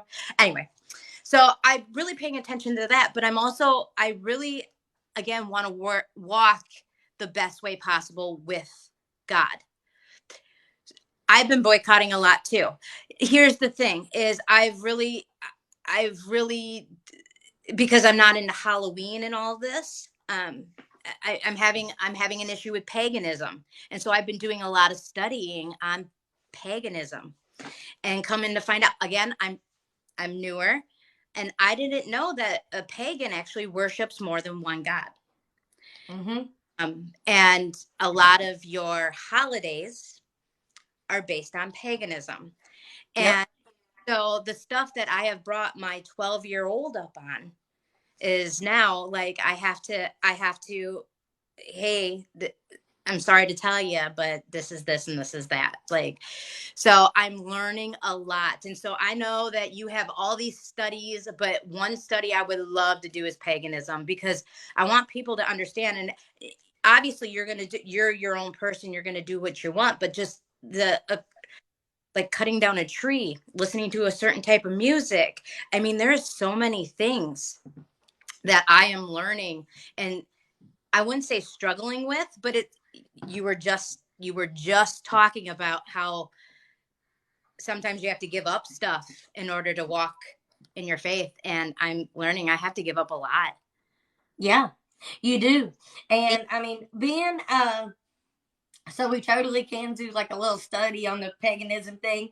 Um, I don't like Halloween either. It ain't my like cup of tea, which is why I'm like over here, and it's hard. So like I'm also trying to run, business, so to say. So, uh, in my business, it's like, oh, if you don't keep up with the holiday trends, you know what I mean? And it's like, And So what I do, I turn them biblical. Okay, these bones will come to life again. Like, you know what I mean? Like, I'm love. gonna turn it into something like that. But Mhm. it's hard because they want you to keep up with the trends, but some of these trends do not align. Like I'll be honest with you, having a really hard time with Christmas stuff. Yes, Coming up with Christmas designs because Santa. Christmas is about Jesus, Yeah. not Santa Claus. Like, now listen though, when I say that, I also say it with the regard. My kids still believe. I don't know if Steve is still on this, but we do Santa. Santa's alive. I don't know if Steve's on there. Oh, like Santa's somebody here. Um, but we do, Santa comes, he gives our gifts and stuff like that. But my kids also are taught like What the meaning is. that this is what it is. Right. It's not about Santa. It's not about getting gifts. It's about giving, which is why we do a lot of giving around that time. Giving is better than receiving. Like I talk to my kids about all those things. So, and just like the Halloween thing, I don't do scary costumes. We're not doing scary costumes. We don't invite those things up into our house. Thank you very Yeah, much. It's a real thing. We ain't inviting it in. right. So we don't do that either. So I mean, that's a really good study. First off, the And it's music gonna thing break. here. It will break some hearts. Like I'm like, man. Like I mean, again, I knew before being saved, I didn't know what the Easter Bunny meant. Like, you know, I didn't know what Easter meant. I thought it was Easter bunnies, and you know, so that's just it. That I'm learning a lot, and it's really helping me come into. And I see. I'm always asking. I love asking people's opinions. So it'd be great to do a study on that, and maybe just opening. It just opens eyes. Like Yeah. it really does. Like I was reading through paganism, I'm like, man, worshiping one God, we're not supposed to do that. Yeah. So Yeah. and Holly, I did see that there is some Christian singers that are actually like doing duets with this like Beyonce and stuff, who are really into Satan stuff. So I did see that, but Listen, I am very cautious about my music. me That's just who I am. But see, I'm also the type of person. I am very conscious about what goes into my mind and my eyes, and what I listen to, the conversations I engage in. I'm very cautious about those things. Um, I think Listen, and that don't mean y'all know I have fun music. Y'all see my lives. I have great music, but it's all the Lord's music, okay? But they're like country music. I cannot do country music. Why are we so sad? We are so sad all the time. why Like did you I'm so sad. Like I listen to 5 minutes. I'm like, gosh, I'm so depressed. I think I like what is the like I'm crying. Like what is the I yep. got a great husband. Why am I crying? Because this guy left me. Like, I mean, for real. Like they get and they're good as far as they relate to people, some people, and they're very into their music. But listen, if you have me crying, thinking that I've done lost a man that I didn't have and I'm married to a good husband, I'm not listening to it. It's not for me because that's how I feel. I'm like, I'm crying over a man I didn't even have and now I got a good husband and it just ain't okay. Like, it's just not okay. Lord, forgive me. Like, I mean, I can't do it. So I do not do country music. It's not for me. It's too emotional. I need something that is going to lift me up, bring me out of the dark, bring me and not something that's going to put me right down back into the dark, right? So like um let's see, I cry to country music. Yeah, I There, cry to music anyways. Yes, gospel music, I cry to it too, but it's a different cry. yeah. It's a praising cry, not a I'm depressed. It's a man, he's been so good to me, you know what I mean? So that's a big thing too. I mean, it's a really good topic and I really like it. And you know what, I just want to say on here that I'm so proud of you because when you started all this, you I, wasn't I knew do nothing. I know. And now look at you go. Like you're taking stuff to people that you know, and you're like, hey, help me explain this. Now, listen, you are becoming that person that when those people come in those comments and they're like, if this happened and this happened, then why does this happen? Right? You're becoming that person that's like, this is exactly what it says, and this is why it happened. And I love that. And that is because It's that's amazing. And that was your goal. it's people like that that make people like me want to run away from the Bible because I'm like, well, it does say that. So now what? But I'm so glad I have someone like you that can sit down and we can study it together and we learn together and we see it together. And that's the that I just I was like, we should learn from these comments. And I do. Yeah. They say I actually take a screenshot and later on go and look it up or look it up while we're doing whatever it is. But I see what they're doing and I know the story now. So you're not. Yes. Well, and that's, and the reason that I don't fight back with it when I'm on here is because it's pointless. Like, so this is something that you also need to know as y'all are growing in your faith and as y'all are finding the answers. Listen, you can have the complete right answer. You can know it. You can use your scripture to tell them. I mean, you can get it, right? You know it. You've explained it, and it's a good explanation. It still will not be enough for somebody That does. who doesn't want to believe, right? So do not let that discourage you. That's one of the reasons that I don't engage with those things, It's called because seeds for a reason. do what? It said it's called mustard seed for a reason. Exactly. Yep. Either So you're still going to have those people who are still coming at you and they're not accepting what you're saying. You could explain it the best and they just don't want to understand, right? But then there'll be those people, and those are often the people who are not commenting, who are not. Listen, it says there's been anywhere between 80 and 90 people. Have you seen 80 or 90 people comment? No. But they've been here the whole time, right? It's those people. They're listening to you, they're hearing you, they're just sitting in the background and they're not saying anything. That's who I am. When I watch videos, that's who I am. I don't, y'all would be silly to know it, right? Like, y'all don't even know. Y'all think I'm just this bubbly, like, I talk to everybody kind of person. And I'm more of like, my neighbors look at me and they're like, how does she never leave her house? Okay. That's more of who I am. And when I watch videos, I don't engage. I just silently watch. So that's what I always remind myself when I'm doing these lives and stuff like that. I remind myself that I'm a silent watcher. So when you're doing the videos, even though you have more people coming at you, trying to be mean to you, trying to attack you, there's those people watching you. How is she going to react? And it's about those people. Yep. It's about those people. That is who you're there for. You're not there to argue with the ones who are arguing to you. You're there for those people who are listening. They're sitting and watching. They're waiting. You're planting those seeds. That's who you're here for. So, and that's what you have to really keep in your mind, right? Because it's going to be really discouraging. People are going to try to talk you down, all right? And even if you have all the right answers, there's still going to be those people who are like, I don't really care that you have the right answer.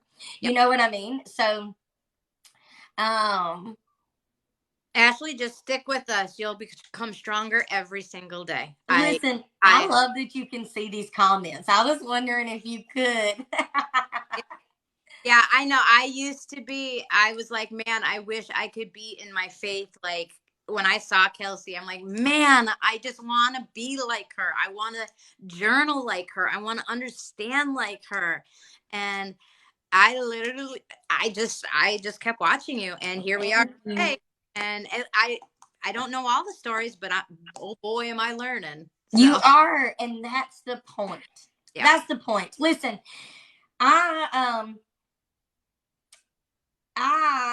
the way I do this, listen, yesterday Emma wanted to read the story of David and Goliath.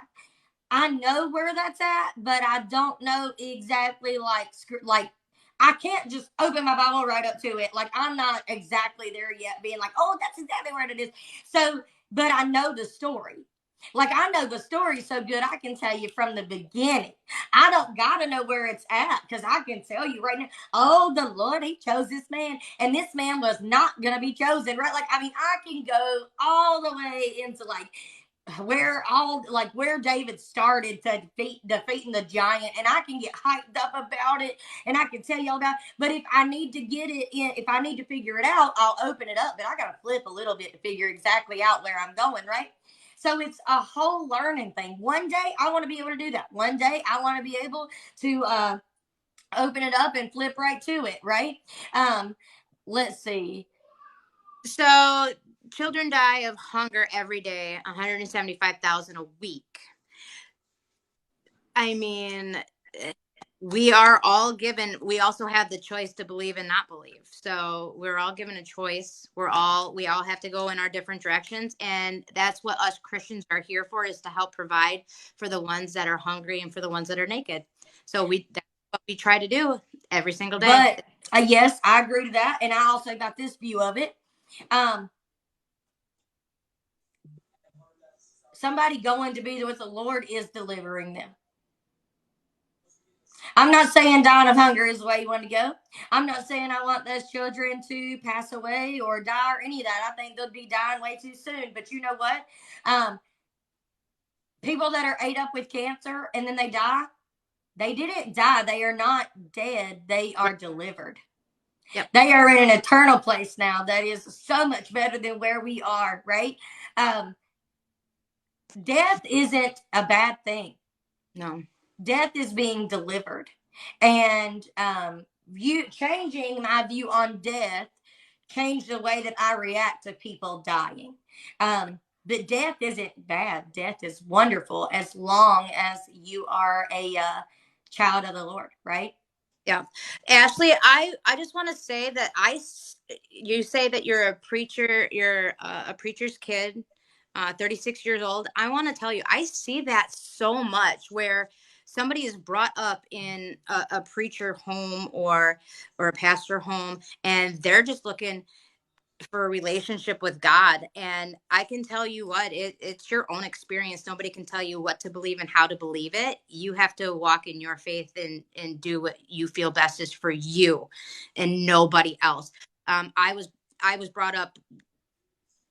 No, I knew nothing. I was not brought up in a church. God was never brought up in my life, my whole growing up. And then I married an atheist.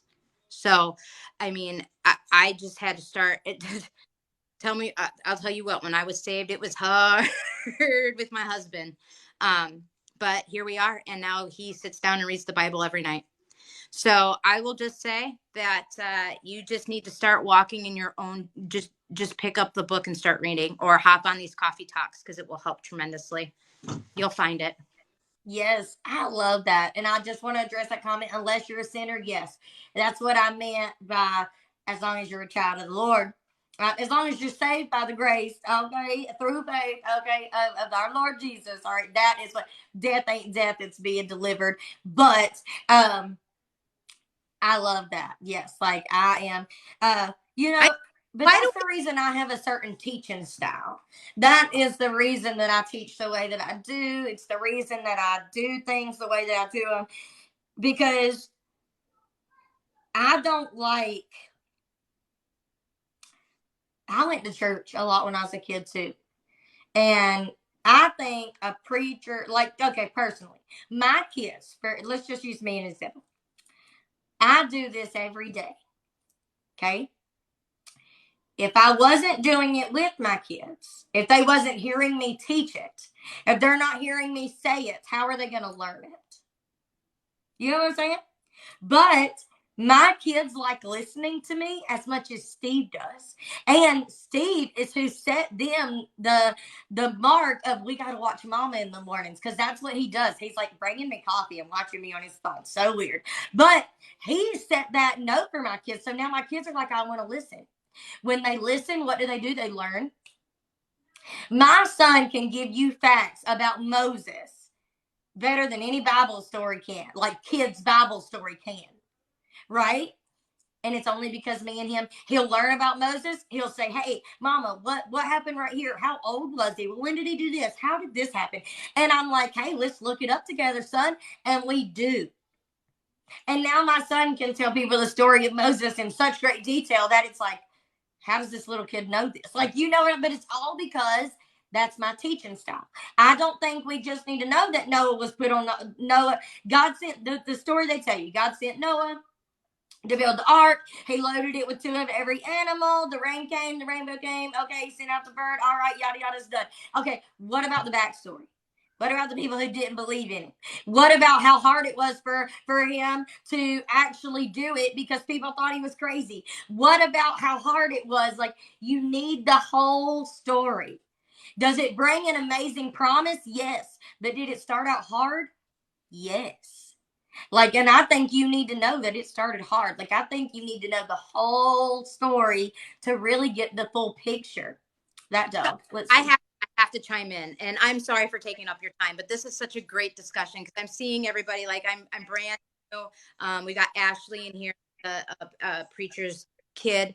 I'm seeing this, and as you were saying this, you said they're listening to me. I'm teaching, and you can be taught something all day long. Like I could have sat in Bible study and you could have told me story after story, but I did not have a relationship with God. So Yes. I learn and learn and learn, just like I can learn a math problem. So you're in this home and you're learning and you're getting these stories and you're reading the Bible, but you have not sat down and accepted him into your life. And that, for example, I'm sitting here and I'm like, how did I do this?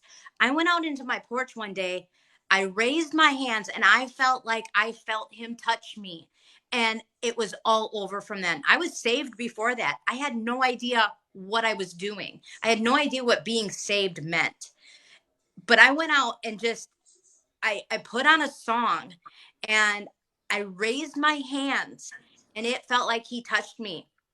And from that day, I have talked to him every single day. I have talked to him. I treat him as my friend, my father.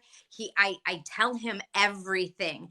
And from bloomed a relationship with him that I know it's weird explaining this because I've never said this out loud ever, but I just have a relationship with him now. And if I'm not speaking to him, I'm writing my journal. So I Yep. have learned I don't feel alone anymore. And when I do feel alone, I just start talking. That's my Yep. relationship with God. I don't know how to pray correctly. I don't know correct terms. I see Angie all the time saying things that I'm like, man, I wish I could talk like Angie. Like she has the best um commentary when it comes to these videos, and I wish I could be like her, but right now all I have is that relationship with Jesus, and I wouldn't want anything more right now. That's the best way I can explain it. Yeah, listen, there's no right way to pray. So quit saying you pray wrong. Yeah. That's the only thing I'm going to tell you. Don't you say that. There's no right or wrong way. The Lord hears you. He wants it to be between you and him, which means you don't got to sit down and be like, okay, it needs to go this way, this way, this way. Okay, let's start. No. You want to know what prayer is? It's being vulnerable with the Lord. It's like, Lord, I know I can't do this on my own. Lord, I know that I'm in this situation. I know I got myself here. I know I'm a sinner. I'm so sorry. Can you help me get out of it? It's admitting where you are and how you got there, and that you need his help to come in and save you. That is it. Maybe, Lord, today I'm just having a really bad day. Please wrap me in your comfort and your grace. Lord, I don't know what I'm doing. Please lead me. Right? Lord, even when you don't answer me right here, right now, I know that you're bringing an answer. It's not a certain way. It's just opening up your heart to the Lord, having that conversation like he's your best friend. Yeah. That is what praying is. It And don't have to look a certain way. sometimes it's just putting on some music and then raising Yep. your hand, your eyes, and then he's there. And I I don't it is an amazing thing. And I see Angie says she struggles with prayer, and that is, see, it's just one of those things that he's there, and I talk to him. And I I think you the comment last night, but I'm a really bad traveler, and when we traveled to Colorado, I took my prayer cloth and I actually used it as like it was like my security blanket. It sat on my shoulder, and every time I thought something was going to go wrong, because our trips never go very well, I would just hold it over my mouth and pray. And well, for me talking, I just talked to him, and Chris would look at me and he's like, what are you doing? And I'm like, I'm praying. And our trip went so smoothly. I'm just like, this prayer cloth's coming everywhere to me now. So it's crazy. I love that though. I love that. I don't know. That makes my heart so happy. Yeah. But I love what people are saying. Yes, songs. Listen, we were just talking about music. Sometimes, listen. So one of the biggest things that I think people come to me with is they say, I want to have, or let's see, how does it go? They feel bad because it's a standard. All right, here, just like prayer, it's a standard. You got to spend time with the Lord in the morning. They're like, I feel like if I don't spend time with the Lord in the morning, then I'm doing it wrong, or I don't have time. yeah. And I'm over here like, no. Do I believe that you should start every day with Jesus? 110%. How you do that, though, doesn't have to look a certain way. It might mean praying right when you get up. It might mean putting on the worship music for the whole house to hear while y'all are rushing around and getting ready to run out the door. It can look so many different ways. And then before you go to bed at night, you sit down with your word and you study it, right? Listen, you need God in the morning, in the afternoon, and at night. It doesn't matter how you do it or how you get it. It matters that you're doing it. So, me, when I feel like I don't have the time to sit down and study like I do right here, like let's be honest, it's almost 9:30. We've been here 2 hours. Every single morning, I physically cannot do that because I have other things to do for the Lord, right? So what do? I will cut on a preaching sermon. And I'll be like, hey, we're all going to listen to this preaching sermon this morning. And we're going to get something out of it. And we're going to learn something. And some mornings, I'm like, cut on the music, Haley. And me and Haley will be like just jamming out, praising the Lord, right? And then I'll do my Bible study at night. So it doesn't have to look a certain way. And prayer is the same. People have been taught it has to look this way. I don't pray right. It has to look this way. It has to be boom, boom, boom, boom. No, that's not how it be. No You did not have to, it doesn't have to look a certain way. You just got to make it personal with the Lord. You talk to him, you praise him, you worship, you do those things. Like, it doesn't have to look a certain way. And people have got you believing that it does. Yeah. And that's where your problem comes in. Exactly. There's no wrong way. You could be in your car and it looks like I'm talking to myself, but oh no, I'm talking to Jesus. Listen, there was one time that I was talking to the devil, all right? I know everybody on that road was like, we better stay 10 foot back. That woman is ridiculous. Like, that woman, something's wrong with her. It's like, y'all should, I was so tired that day. The enemy had been attacking my household. And then I'd had my last straw when I dropped my daughter off at one of her little practices.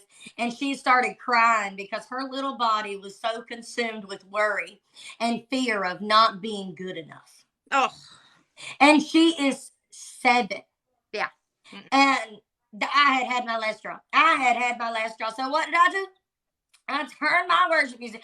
First, I gave her a pep talk, and I was like, "Just recite it with me. The Lord will take care of all my anxiety and worship and worries." And we kept saying that a couple of times so that she would know it. I gave her a hug. She left. Listen, I turned that music up, that worship music up, so loud, and I just started screaming at the enemy. And I was like, "I don't know who you think you is. But you can't have me. You can't have my house. You can't have my daughter. You have no place here. And I don't know if you know that or not, but you are no place." Like, I was just a screaming, right? I know everybody on that road was probably like, yep, y'all better get out her way. She's on her way to a mental institution. Like, I know that's okay. But I didn't care. Yep. Because that's a war room moment right there. Yep. I've done that times. So many. Yeah, and it don't matter what they think. It don't matter what you look like. What matters is that you do it. Yeah. All right, that you stand up for it and get into the word and know how powerful God is. Right, that He can take care of these things. Exactly. I didn't believe it. 40 years, I went believing like you guys are crazy. Mm-hmm. And I feel it. I feel it from the moment I wake up to the moment I go to bed. So you're not going to tell me any differently ever again. And I may question some things, but I will sit down and I will ask questions. I don't just be like, "Oh, this is the right way. This is my way. This is my way. So this is what I'm going to believe." Oh no, I will question. I will study. And I will continue to grow in my faith, and I will learn something new every single day. And Lauren, I see your question or your comment about growing up Catholic and not learning nothing. I see that so much. My husband actually, he grew up atheist, but before that, his mom made him. They're Roman Catholic, and he to turn his brain into something else of what he knows back then to what he's learning now. It's kind of fun to watch him grow. But I hear that all the time. Catholics are, in my opinion, from what I know, to follow rules. That's how I. Yeah, and That's why when we get on these lives and people are like, "What religion are you?" I'm just straight up, Christian. I just read this Bible right here. This Bible is what I read. Like, I don't do any of that. I don't do the whole I'm a Bible. any of that. I'm like, this is what I is. This is right. Like, this is what we're reading because I go by what this says. Not gonna go by rules. I'm not gonna go by what anybody else. See, so me and Steve have this conversation a lot. But listen, I want to say this too. The questioning. You say sometimes I got questions. Find the answers, right? Me and Steve do this all the time. I'll be like, hey babe, why do you think this happens? And he'll be like, I don't know. And then we'll sit outside on that porch, and we will just have this big old conversation, looking stuff up like a really good study. Listen, I ain't done the whole study, so I got to before I can speak more on it, but I'll give you a little bit. So when we die, So when Jesus comes back, he's going to form a new world, and we're all going to live on it. So we're not just going to live in heaven. There's also a level of heaven that is not unlocked yet and will not be until Jesus comes back. But when Jesus comes back and the rapture happens and Satan is completely defeated, there's going to be a new world. And we're going to live on that world. And that's crazy to think about. It's super cool. But listen, you got to study those things to know it, because there's so many people that are like, well, when you die you just go to heaven. They think people are in heaven right now. Listen, there's levels to heaven, and that one ain't unlocked, right? Like, our spirit goes somewhere else and we just call it heaven, right? But it's completely different. I mean, it's a really good study. But I say all that to say this. The only reason we figured, like, me and Steve got into that study is because we started talking and we were like, hey, what about this? What's this saying? And we're like, I don't know. Let's look it up. So we just spent all this time looking it up and studying on it and doing all these things. And we learned about it, right? We learned all about it. So when you have the questions, look it up. Because listen, you're going to become like a charity. Let me just be different. You're going to become like a charity. Oh, I got a question I need to answer. So now when people ask you the questions, guess who has the answer? Exactly. Charity is. Charity's going to have the answer, right? Because charity knows. So I love that. I think that is what the questions are for. They're not bad. And I love questions. So anytime anybody has a question, ask it. I want to answer it. Just, I will not answer people who try to give me, oh, go to this verse. And it's some ridiculous verse. Stop that. Yeah, you say the same thing over and over again. It's the same. It's either the same verse, or it's the exact same question asked over and over again. We don't need to explain ourselves in our faith. We don't need to explain anything to you. It's like when people call you and ask you who you're voting for. I always say, you know what? My vote's private. And I on them. I'm not going to do any polls. I'm not going to do anything. But I have to say that, isn't it? I've been real world events happening right now. When you're reading the Bible and you read something and it's like, that's happening today. It is. It's to see. It's the same circle happening in different times, and it's pretty cool to see. When I first started reading the Bible, I just put all of today's events on what's going on, and that's how I was understanding it. Yep. Revelation is where you can read about the different levels, the new world, and stuff like that. Be prepared though. Revelations is epic. Okay. And definitely a lot of studying to do there. Yeah. Texas, you did definitely miss a troll. And it wasn't really a troll. It was just it wasn't necessarily a troll. It was just another one of those people that didn't wanting to take the Bible out of context, right? How do you suggest studying on how to be a better wife and have better relationships? That is all over the Bible. It's all over it. You join the membership, girlfriend. Send me a message in there when we get off of here today. And Corinthians is really good, but I can give you some more scripture about relationships and marriage and stuff, and where to read it out and learn about it. I really love the Charity. I just want to say, the hubby over here. I'm proud of him too. Because when you started this journey with me, It was hard. It was all hard. he did was listen in the background sometimes and was Oh, very like nonchalant about it and like, it's not right, this not, So exactly. I He called am five. so proud of you both, and you're both growing, and that makes my heart so happy. I guess a You lot of you don't know this, but if you watch every day, so Beth, not one of my workers, Beth, right? Her and her husband, military or whatnot. Um, Me and Arthur used to do videos on Facebook, and it was videos about PTSD and living in a marriage with PTSD and stuff. It's funny to see how the Lord was training me for these moments. Anywho, but because me and Arthur done those videos, and even though Arthur isn't here anymore, Beth reminds me all the time that the only reason her marriage is as good as it is today is because me and Arthur sat down and took the time to do those videos. And I love that, not because of what we did, but because the Lord worked through us and saved a marriage. So I just love hearing y'all's testimonies, not because of what I've done for you, because I just wanted to be clear that I haven't done nothing. The Lord has worked through me to get to you, to get to your relationships, to get to your marriages. And that right there, like I tell you every day, it's just one person to me. I don't ever get on these videos and say, I want to touch millions. I want to touch this. I want to touch that. I don't know. I get on these videos and I say, Lord, show me one person. Give me one person. Let me know that one person needed me today and they got that message. So that makes me happy. And I just want you guys to know that. Let's see. Lindsay, when you say studying on how to be a better wife and to have better relationships, talk to God. When you get that relationship with God, all your me and Chris used to fight constantly, and it was not good fights. And I came on here after one of our fights and was heartbroken. And I will tell you what, the more I walk with God and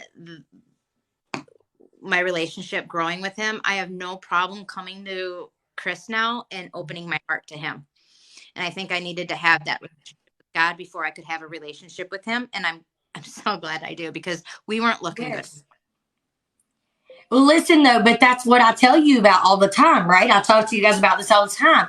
It is the priorities. Like we've been studying that in Haggi. It's the priorities. It is God's spouse, right? And I always say it.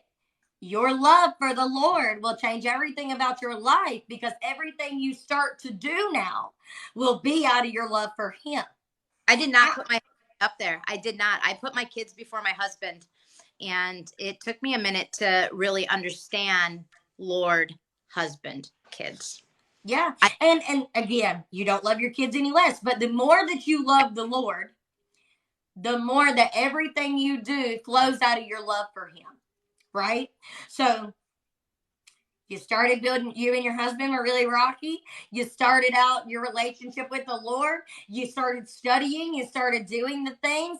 He wasn't on board with it. Like, no, I don't want to do that. You crazy, whatever. And you kept doing it. You kept leading by that example. And your love for the Lord kept growing, which meant your love for your husband was growing. Yeah. I tell you, like y'all know, I've been married, divorced, and widowed. All right. And married again. So listen here.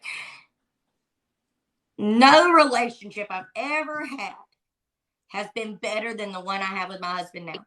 I know y'all love to say, Steve's such a great man. He's so sweet. He makes your coffee. He does this. He does that. Steve does do all of those things. He does.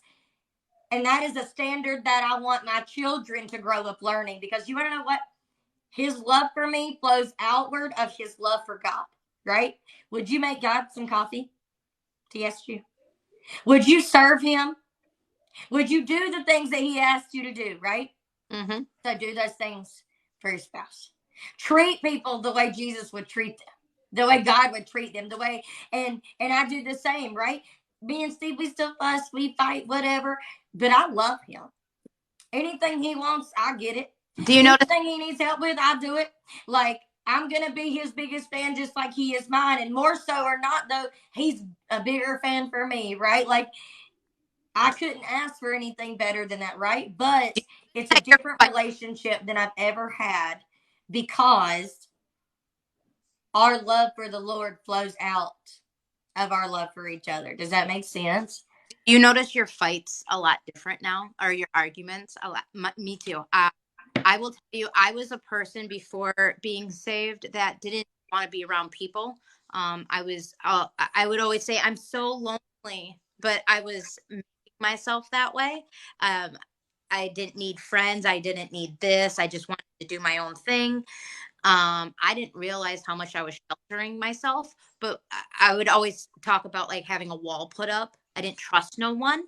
Once I brought God into my life, my heart has softened. Um, and the way that I approach things now is a lot different. I think before I speak. I, um, I, I, I guess it's praying, but I talk to God before I even attempt to have an argument. So, Yep. They are a lot. Ours is always over something so stupid and so petty, which is how you know that it's like from the enemy. It's never a real problem. It's just like, you're really getting on my nerves. Well, you're really getting on my nerves. Like, why don't you go sleep on the couch? No, you can't go sleep on the couch. I will. Like, like I will go, fine. I yeah, will. And I'll do my stomping all the way in here to sleep on my comfy couch like it's a punishment. Like, but it's just, it's funny stuff. I went from calling names, saying really hurtful things to, swearing a lot. I try not to cuss anymore. But I went from calling him awful names, saying awful things to, I don't even know why I would ever say that now. Yeah. And it's been a year. Like, I've really worked on myself, but I have vowed never. I cannot believe that I said those things and that he hasn't. I mean, he said mean things to me too. But our fights are no longer like that. Like, I'm leaving. We should get a divorce. None of those words ever come out of our mouth anymore. Yep. Yep, because you don't need to speak those things. I love what Mandy said. My boyfriend always wants to be right. Let me tell you a little story. Let him be right. Mm-hmm. Just let. And I know that that's hard. I completely hello. I haven't got any of your stuff ready yet, so just go fill-a-daddle until I get done. Just go find something to do. That's how my boys love working here. They're like, "What do you want me to do?" I'm like, figure it out. Nah, just go do something. Like, but that's so funny. But I love that. Let them be right. Let me tell you why. I used to be the person that had to win. I got to be right. I got to win the battle. I got to win the fight. I got to be right. You can't tell me I'm wrong. I got to be right. Listen, Steve would argue that I'm still like that, but in reality, I just look at him after it's all said and done like, I told you. I don't say it out loud anymore, but I'm like, and he's like, shut up. And we laugh about it. But I used to be the person that, like, if I wasn't right, she ain't changed. She's such a lie. If I wasn't right, I got mad. Yep. Okay, but listen here. When I was going through a lot of those things, where the former house that I lived at, right? The reason I moved, the reason I bought a house, I was going through a lot there with the people that owned it. But she usually is right. Thank you for admitting that. Can somebody screenshot that? We need that for records. We need that signed and dated. But I was going through a lot, right? There. And it was bad. It was pretty bad. And you know what I would do every time that somebody would come at me from where we were living, and they'd say, "You need to do this and you need to do that, and that's not right." No, y'all know what I did? I said, "Okay. Okay." And people were like, my employees, everybody was around, "Why are you just saying okay? Why are you just laying down? Why aren't you fighting back? Why aren't you?" I said, "Because I don't have to." Right. I said, "The Lord is going to find me a way out of this." I was like, and I don't have to do this. I was like, nothing I can say to her, nothing that I can say, nothing that I can do will make a difference. So I can go back and forth and fight with her all day long and let that steal my peace if I want to, but I'm going to choose not to, right? Because listen, I had the clear understanding nothing I could do to her would ever do anything. It's like I should just let the Lord take care of that battle. Oh, and buddy, he did. Woo. I mean, it was Alex was here, my other girl who does a lot of our shipping, right? You got stuff from us, you got a note from her. She was laughing at me because I learned about everything that was happening. And it's not that I am happy that the whole thing is coming to shams. I'm so sorry that that is happening for her. And I hope that the Lord shows her. I pray over it. Show her what she's doing. Show her what she's doing. Show her the right way. Change her ways. Like show her that life doesn't have to be this hard. But I didn't have to fight that battle. The Lord took over it for me. And dude, all I had to do was do my part. And I did. And I got out and I followed him. And he was like, let's go buy a house. And me and the Lord went and bought a house. And he told me what to do. And I got out of there. And then I'm getting phone calls. Listen to what's happening here. This is happening over here. This ain't good. It's looking bad. And I'm just over here like, That's so good. like I was just over here like, praise you, Lord. I knew you take care of it for me. But they were laughing at me so hard because I was like, y'all don't even know. I was like, don't ever come up against a child of God because he will fight for you, friends. You don't have to do it. He will. You just got to trust him and let him take the lead in those things. And he did. All I ever did. Okay. They would be mean to me. Okay. Why are you letting them be mean to you? Because I don't have to fight this battle. It's not mine to fight. The Lord will take care of this for me. And I am just like, I didn't need to. And the Lord indeed took care of it for me. And I was like, thank you, Lord, for getting me out of that situation and for teaching them that they don't mess with the child of the king. I was giving all the praise to the Lord because I was like, Lord, I don't want bad things to happen to people. Teach them. Yep. Show them why this is happening. Show them it didn't have to be this way. Change their heart. Yep. Because see, that was the problem. It was a heart problem. It was a greed problem. It was a self problem. Yeah. You know what I mean? That was what was wrong. That was what was going on. So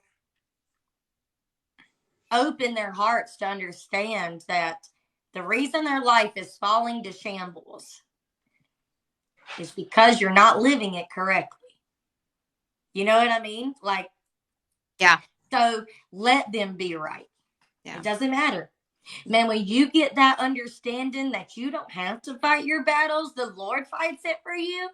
Listen, talk about having some peace.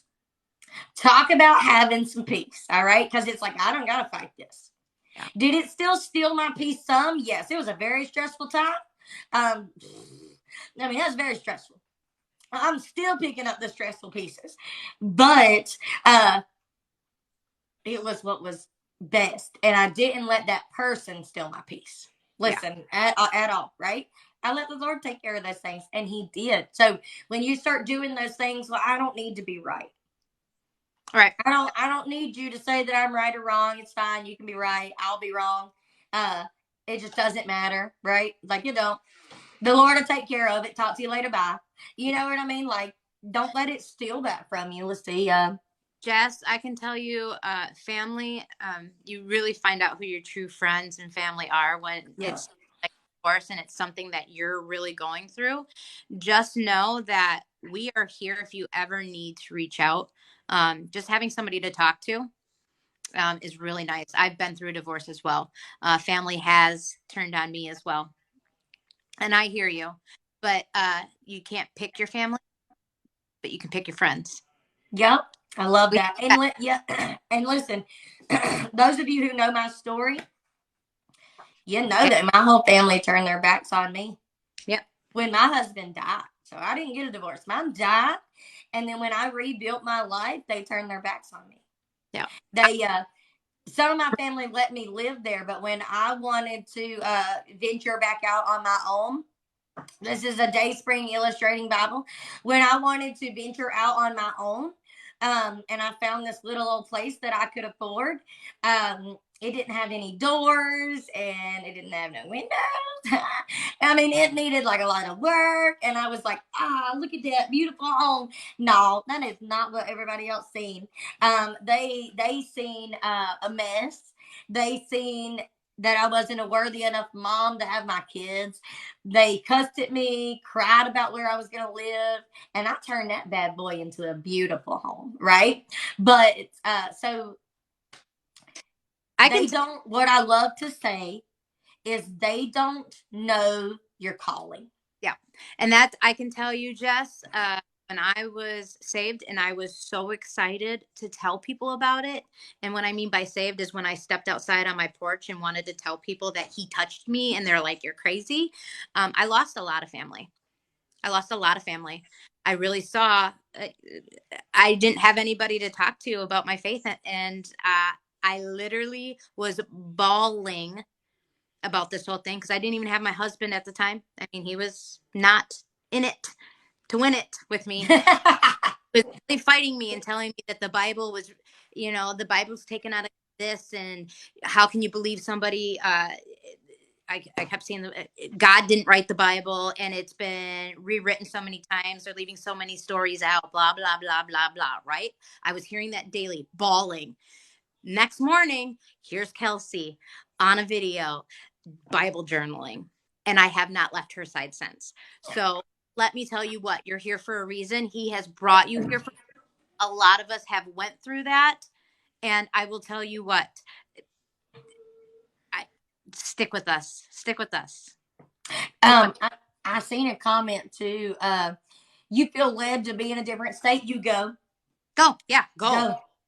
Listen. You do not.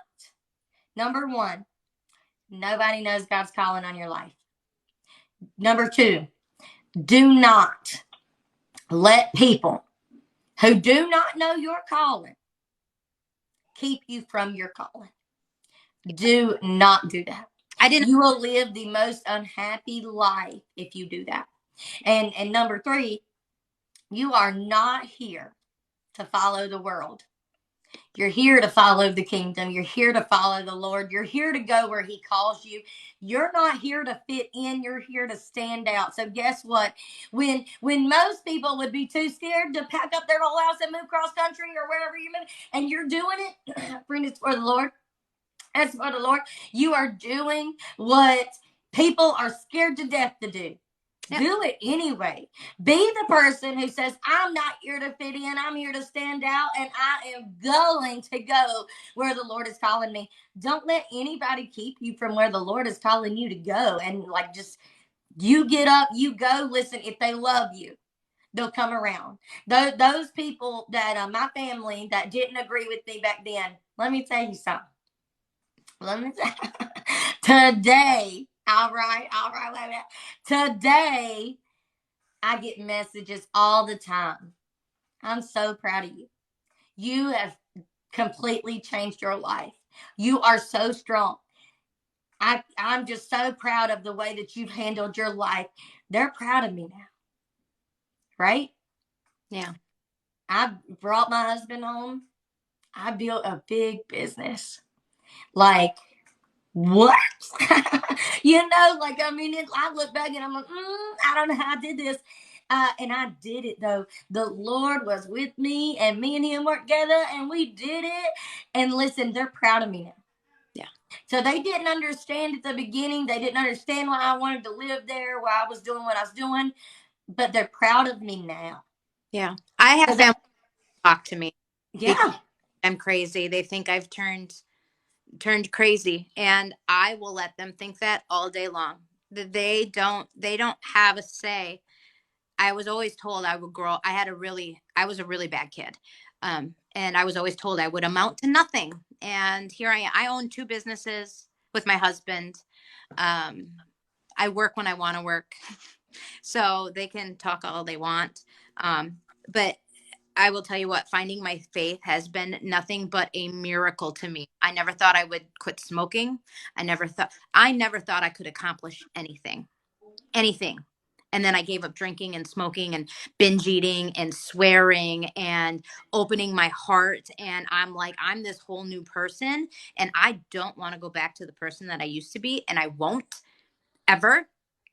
And I see a lot of comments all the time. And I've been in those situations. I didn't think I had a problem. I didn't think I needed him. I was like, why? My life's good. I own 2 businesses. I've got this. I've got that. I didn't do it with him. My brain always said, my mom gave birth to me. God didn't make me. Boy, was I wrong. Yes. Wow. And I was always like, I don't hear him talking to me. He don't talk to me. I hear him now. I hear him. I wasn't listening. When you don't hear him talking to you, it's because you're not listening. You don't know what you're praying for. Yes. And when you pray, you can't always just be asking for things. Yep. Listen, I got a spot back here in my yard back here. You know that the electricity's already run to, and it's big old house. You want them to build you a house back there? You want to move back there? I'm coming. Our next trip is I want to go to that church on the mountain. What is it? Yes. You don't live there, right? You only live. Yeah, it's like an hour and 30 minutes. I'll let you know when I'm definitely coming. So we will definitely spend a week there. I'm so excited. Okay. Yes, you gotta tell me when it is. I own a big. We going. Let's see. We keep getting roadblocks on getting in there. Listen, if it's supposed to be, it will, and y'all just keep pushing for it. I'm trying to make sure I get all these comments. I've seen somebody say though that they liked this coffee talk this morning, us talking and stuff. It's gonna be the longest video I've ever done. But I love this. Like, I think this is really fun, and it gives people different perspectives. I love doing this. The issue with doing this is not a lot of people are like Charity, and they will not get on the thing and talk about what they're going through, right? Like, that is, a lot of people don't like being that open, but you let me find the people who will have these conversations. I will get on here and talk all day long. We could also do like an anonymous thing where obviously we would know who they are, but they could write in. And I could come on here and I wouldn't have to mention their name or anything. And I could definitely like interview you. I want to sit here and just like ask you questions all the time. And I know there's people itching, and I see the comments always scrolling, and sometimes we miss them. We do. And I would love you write in, and it would be like a little talk show where I give them your story. I give Kelsey your story and we hear what she has to say. We can definitely do that if you don't want to come on. I love that. Like, because my goodness, I love that. The days that you have coffee talk, I don't work.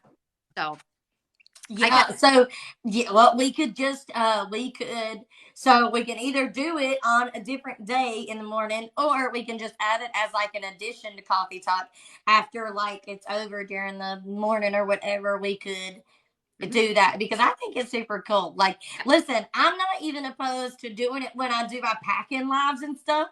You could get on here and I could work and package, and then we could just have conversation and you can ask me all the questions. Yep. So I go live on Tuesday, Thursday, and Sunday at 7:30 a.m. Eastern Standard Time. And then I go live at a bunch of different times for packing lives and stuff. I've considered doing them on certain days and times, but I don't want to limit myself to that, so to say. So I just haven't done it yet. If you ever just need somebody to read you the comments while you're working, I'd be more than happy to, because I'm literally just sitting there staring at the screen ordering stuff. So I'd be more than happy to help you out, because you do miss a lot when you're packing. So yes, and Steve-O over here, I'm like, read me the comments. Yeah, I know. I'm like, you're not even reading me the comments. Like, he's like, oh, I'm sorry, I forgot. We just got started. What do you mean you forgot? Like I cannot. Now last night I had that man running all over the house, but like usually he just watches, and I'm like, you're not reading. Like, read. Yeah, I cannot with that man. definitely. I'm glad you loved Let's it, Amanda. do what? Old women chill. I hear my husband and me are 13 years apart, so I hear that so much. He's getting ready to retire, and I'm like, so am I. I'm done. Like I'm done working. I'm 40, but I'm like, I'm done. Listen, I'm gonna work until the day I die.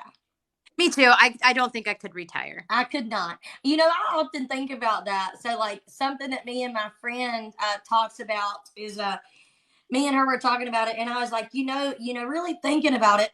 People look at me. Oh, I want to be like her. I want to run a business like her. I want to do this. I want to do that like her. Right? Like, listen, but I said, but do you realize the type of dependence I have on the Lord doing what I do? Mm-hmm. Mm-hmm. Because when you own your own business, all anybody sees is the TikTok version. Oh my gosh, they're making six figures. They're doing this and they're doing that and they're doing great and they're sitting out like listen, do you know how many hours I work? Do Right. you know that my phone just constantly rings? Do you know what it takes? And then not to mention all of that, but it is like it's do you know that I don't have a retirement? I have a 401k. Yep. That's Same. it. You don't get retirement. I don't Do have you know that your own company don't provide you with insurance? You're a small business. Just because you make six figures doesn't make you a big business. Okay. So guess what? You got to provide your own insurance and your own health care and every bit of that. Like you don't just get it. I pay out of pocket for insurance for a lot of things. And you know what? You know why that don't scare me? Because guess who's looking out for me? Guess who's taking care of me? Yeah. If I need it, he'll provide, and he always has, right? So I don't get those things that people get when they have a regular 9 to 5 job. I just rely on the Lord. Like some months we're great and we're like, oh my goodness, it's been a great month. Yes. But then some months are like, where's Right. the money coming this month, Lord? You know what I'm saying? Like, Lord, we got some bills to pay. Come on, Lord, come through. You know what I mean? Like, so Oh, when you own your own business, the type of dependence that you have to have on the Lord is like, you gotta have it. yep. Because if you don't, you'll be scared to death the whole time. Yep. No, I know. There's some times where we don't take paychecks. We don't have insurance. We pay out of Yep. pocket. I Yep. prefer it that way because I do I'm too. I'm very cautious on health. I have God has my purpose is health and fitness. I knew that because he helped me become a teacher back in the day. I was a personal trainer. I owned my own gym. I ended up getting hurt and I actually was attacked. So I quit my business. I ran away from my passion, my love. And 10 years later, here I am. I'm back at it. But my eyes are so much more open. Oh my land. But I will tell you what, health and fitness is I I Dom, you said that I just started seeing a holistic doctor. It's the best thing that has ever happened to me. The best thing. I feel so good. And I was feeling so crappy for so many years. So I highly recommend holistic doctors. I really do. They're amazing. Well, and something else that a lot of people don't understand about healthcare is if you have insurance, when they charge you, they'll charge you more Yep. because of having health insurance. And Yep. the insurance will pay most of it, but you're still paying some of it. But guess what? If you don't have insurance, things will be a lot cheaper. Yep. So I got something in my throat. So, like X-rays, for example, when you get charged and you have insurance, oh my gosh, that's a huge bill. But when you get charged and you don't, it's only like a couple $100. Like big difference. And I had somebody say, "Well, wasn't you scared that you just wouldn't have the money?" I was like, "No. Everywhere let you set up a payment plan. Everybody wants their money. Yep. So Yeah. I'll do that if I have to. Like COVID. everybody wants their money. You'll be like, I can give you $50 a week. They'd Yeah. be like, okay, what's your debit card number? you know? So I just don't stress over those things. But again, that is a total dependence on the Lord, right? Because you got to trust that He's going to take care of literally your every need. Yeah. And I love it that way. I would never change it. Well, when I started walking in faith, one thing is He will heal you. And COVID, it was around that same time, and my eyes were opened right then and there. That's what really it gives me a passion now. And so when I'm picking, I love my brain is always sarcasm. So you'll see me picking on Steve quite a bit.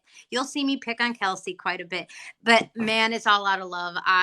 You are your own person and you do what you want. But I will definitely get more water in. Both of you just need to get some more water. Oh, listen. This is going to be my water today. You're going to get it, girl. Listen. You can be run. But listen, I was thinking of you when I started drinking these. Listen, only 10 calories, okay? No sugar, okay? No sugar. I mean, it's got a lot of sodium in it, but we're not going to think about that. And then, let's see, vitamin B. There you go. Got it. I got it.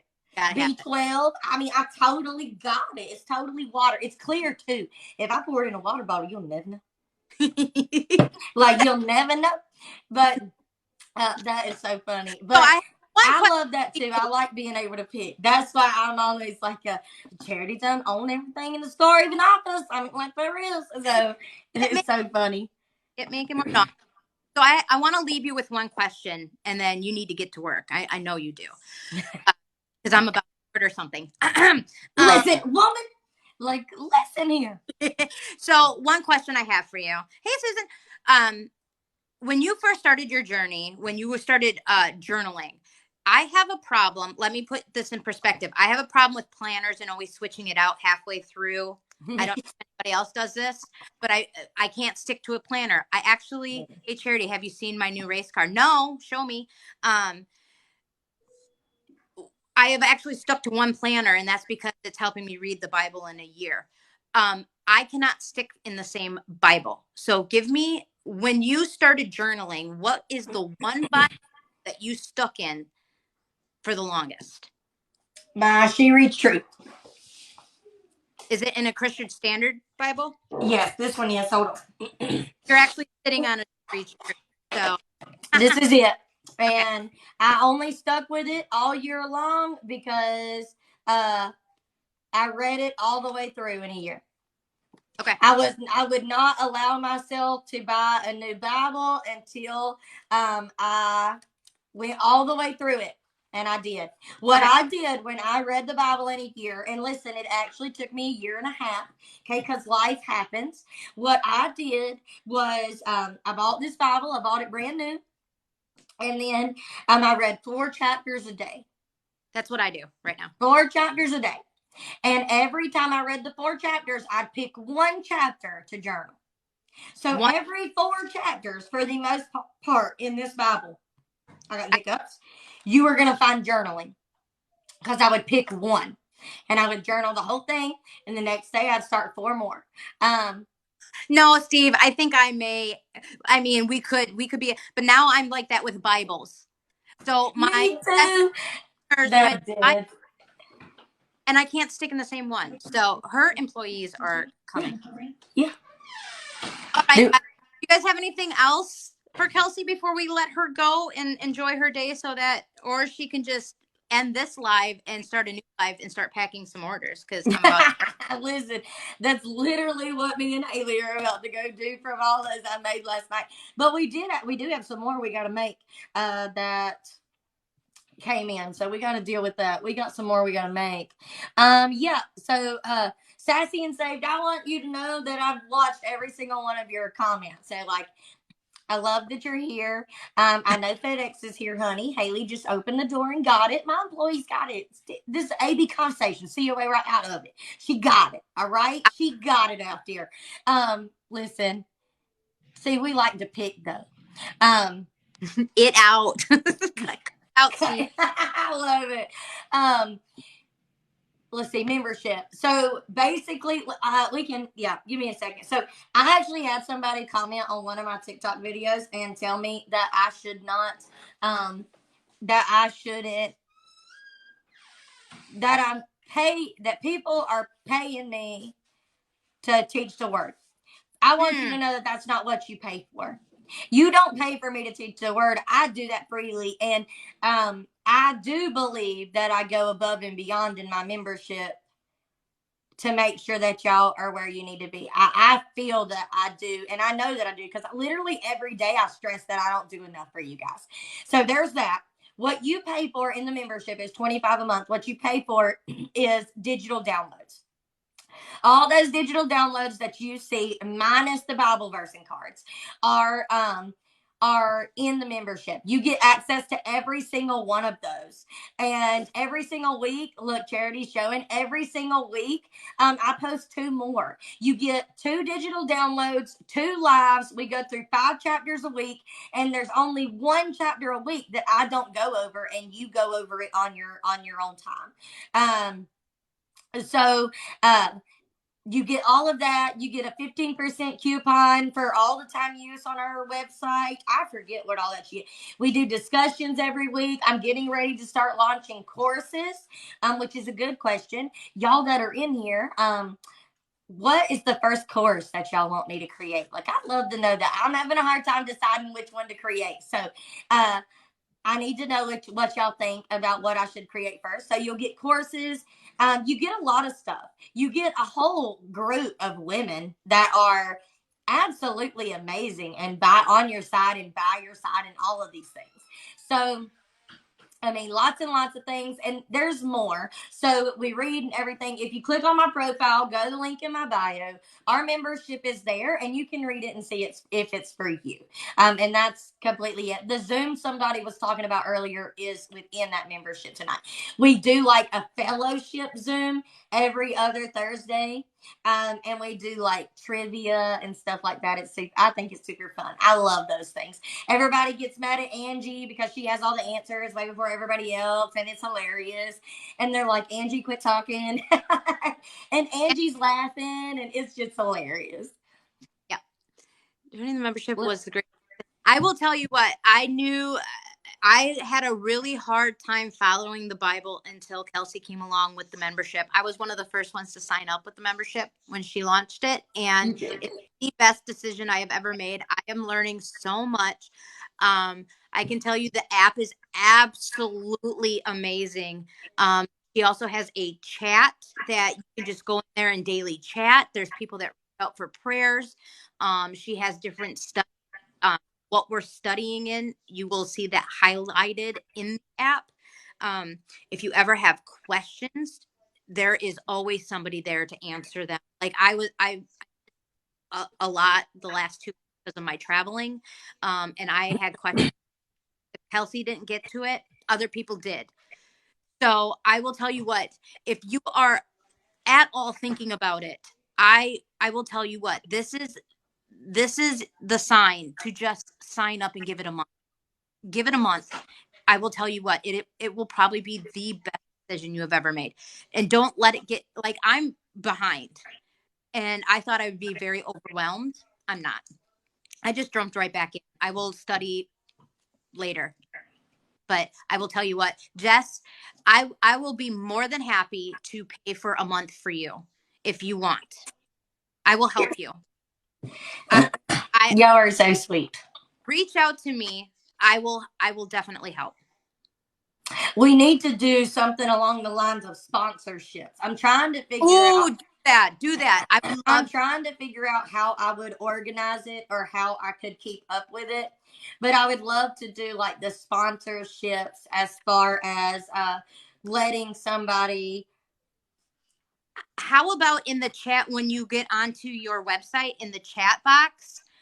Maybe just I don't know who you're chatting with, but maybe doing it like I could do like $50 and you can give it to 2 people. And maybe at the beginning of your website, just say, hey, if you need help with a month, I have some sponsors. You know, we sign up as sponsors because that's what I'm trying to figure out how to keep up with. Like, I need to figure out how to keep up with it. Because Steve, keeping up with it's actually Steve, this could be it's yeah, it's a lot. So yeah. I am like that's what I do on like it's like the fifth, seventh, 12th. I don't know. I'm always going through and checking on everybody and making sure it's good and da, da, Yeah. da, da. Yeah. And you know, I'll be honest with you. Sometimes so the reason I think that I question myself so much about my membership is people come and go a lot. Yeah. But that's what they're gonna do, you know. And Steve will always he's like they come and then they go and then they come and then they go and then they come and then they go and I'm like that's what they're gonna do. Some Yep. people are gonna join and they're not gonna stick with it, and um, you know that's what's gonna happen. Susanna, that is what and how would receiving the sponsorship or have you? Well, it's not really about helping me. It's about helping everybody else. It's not really about me. I don't really make it about like me, so to say. I think really that the sponsorship would just be the part about keeping up with it is knowing how many sponsors we have this month and how many people are in the membership and can Like I sit and I see people and I see Jess and I know she needs us. I know she needs us. She needs us to stand by her side when she's feeling alone. yeah, And I think the mentorship would be perfect for somebody like Jess. And that's why I am willing to give her a month to just see if it she says she had to wait and I think right now is when she needs us the most. yep. I agree. I love that too. But yes, Susanna, I love that. Um, so when you end up purchasing the membership, it will direct you to a link. We use Mighty Networks, but you will not be able to find it at all without a link. When you purchase your membership, or it will give you a link, and if you don't purchase it and somebody else purchases it for you, you can reach out to me, and I can send you the link. It's super easy. Um, but you can definitely message me. Listen, and the best way to message me directly if you're not in the mentorship is I got the guys. Go into purposeoak.com, our website, and doing the chat option. Now, it may take me a minute to get back to you, but those messages go directly to my phone. Okay. So I automatically have them, see them, and can answer them. It does take me a minute sometimes, but I promise that I am getting to it, right? Like I will respond to it. Let's see. See, so maybe we need to keep like, I don't know. I could sit in the background and it's people like Amy that's just popping up. Like Yeah. I had no clue. And that's why it's so I don't I'm a quiet watcher. I get well, not on Kelsey's. I'm not a quiet A watcher. lot of our quiet watchers today though Yeah. have like been messaging. I love it. And you know what? I will maybe I'll just because I have a list of people that I do truly sit and watch. And one thing I am all about is helping someone. And um that's probably what I was put on this earth for is to, God did bless me with money and I am more than willing to help anybody that if you are truly looking for that outlet, I'm here to help. So Yep. reach out to me. I think my messages are open on here. I'm not sure. I don't use TikTok like that. But my Facebook is Charity Chris Endries, ENDRES. Reach out to me on Facebook. I would be more than happy to help. I really would. Yep. Uh, I spend his money. listen, uh, she said that's like this month. It's probably going to be her only month because I have no job because help and hubby gets mad when I spend his money. So that's a problem. That definitely needs to be addressed. It's a big old problem. Uh, it's a problem with a lot of marriages right there Yeah. is you share money. You do. And that's a big old problem with a lot of marriages. That's a good topic to talk about money. It's a great topic. It's a hard topic that nobody wants to talk about, but can you start a conversation on, I don't know how to do this. Can you do private? Because I see Holly would be more than happy to help as well. There might be a few of us, maybe saying something about a sponsorship and maybe getting just a list of us going, and then we can figure it out later on. Like, this doesn't, I'd be more than happy just to be like, hey, just, I'll reach out to her. I'll get her info. Let's sign her up. From here on out, doing the sponsorship, at least getting a list of sponsors, and then we can maybe pick and choose who we sponsor too. I don't know. I mean, there's many ways that we could do this, but just getting a list of sponsors right now would be awesome. Yeah, we'll do that. I'll message you when we get off of here, and we'll figure out some details so that we can do that. And maybe if we can get it all figured out by Thursday. Wait, what's today? Today's Thursday. Whoopsie. Sunday. Maybe if we all get it figured out by Sunday, then we can kind of talk about it on next Coffee Talk. Yeah. Boy, Mama, if I could give you the best advice ever, start in the New Testament. I was very confused when I started in the Old Testament, but I'm reading both, and the Old Testament is clicking now. So I highly suggest starting in the New Testament. Yep. Start somewhere where you're going to read. The Gospels is usually where people tell you to start. I started front to back. Yes, I'm so happy. I started front to back. But if you have problems with the Old Testament, just like Charity said, start with the New. Yeah, and then go back to the Old, because the Old Testament's so good. The Old Testament has so many stories. Ooh, and the people. It is so. She went away.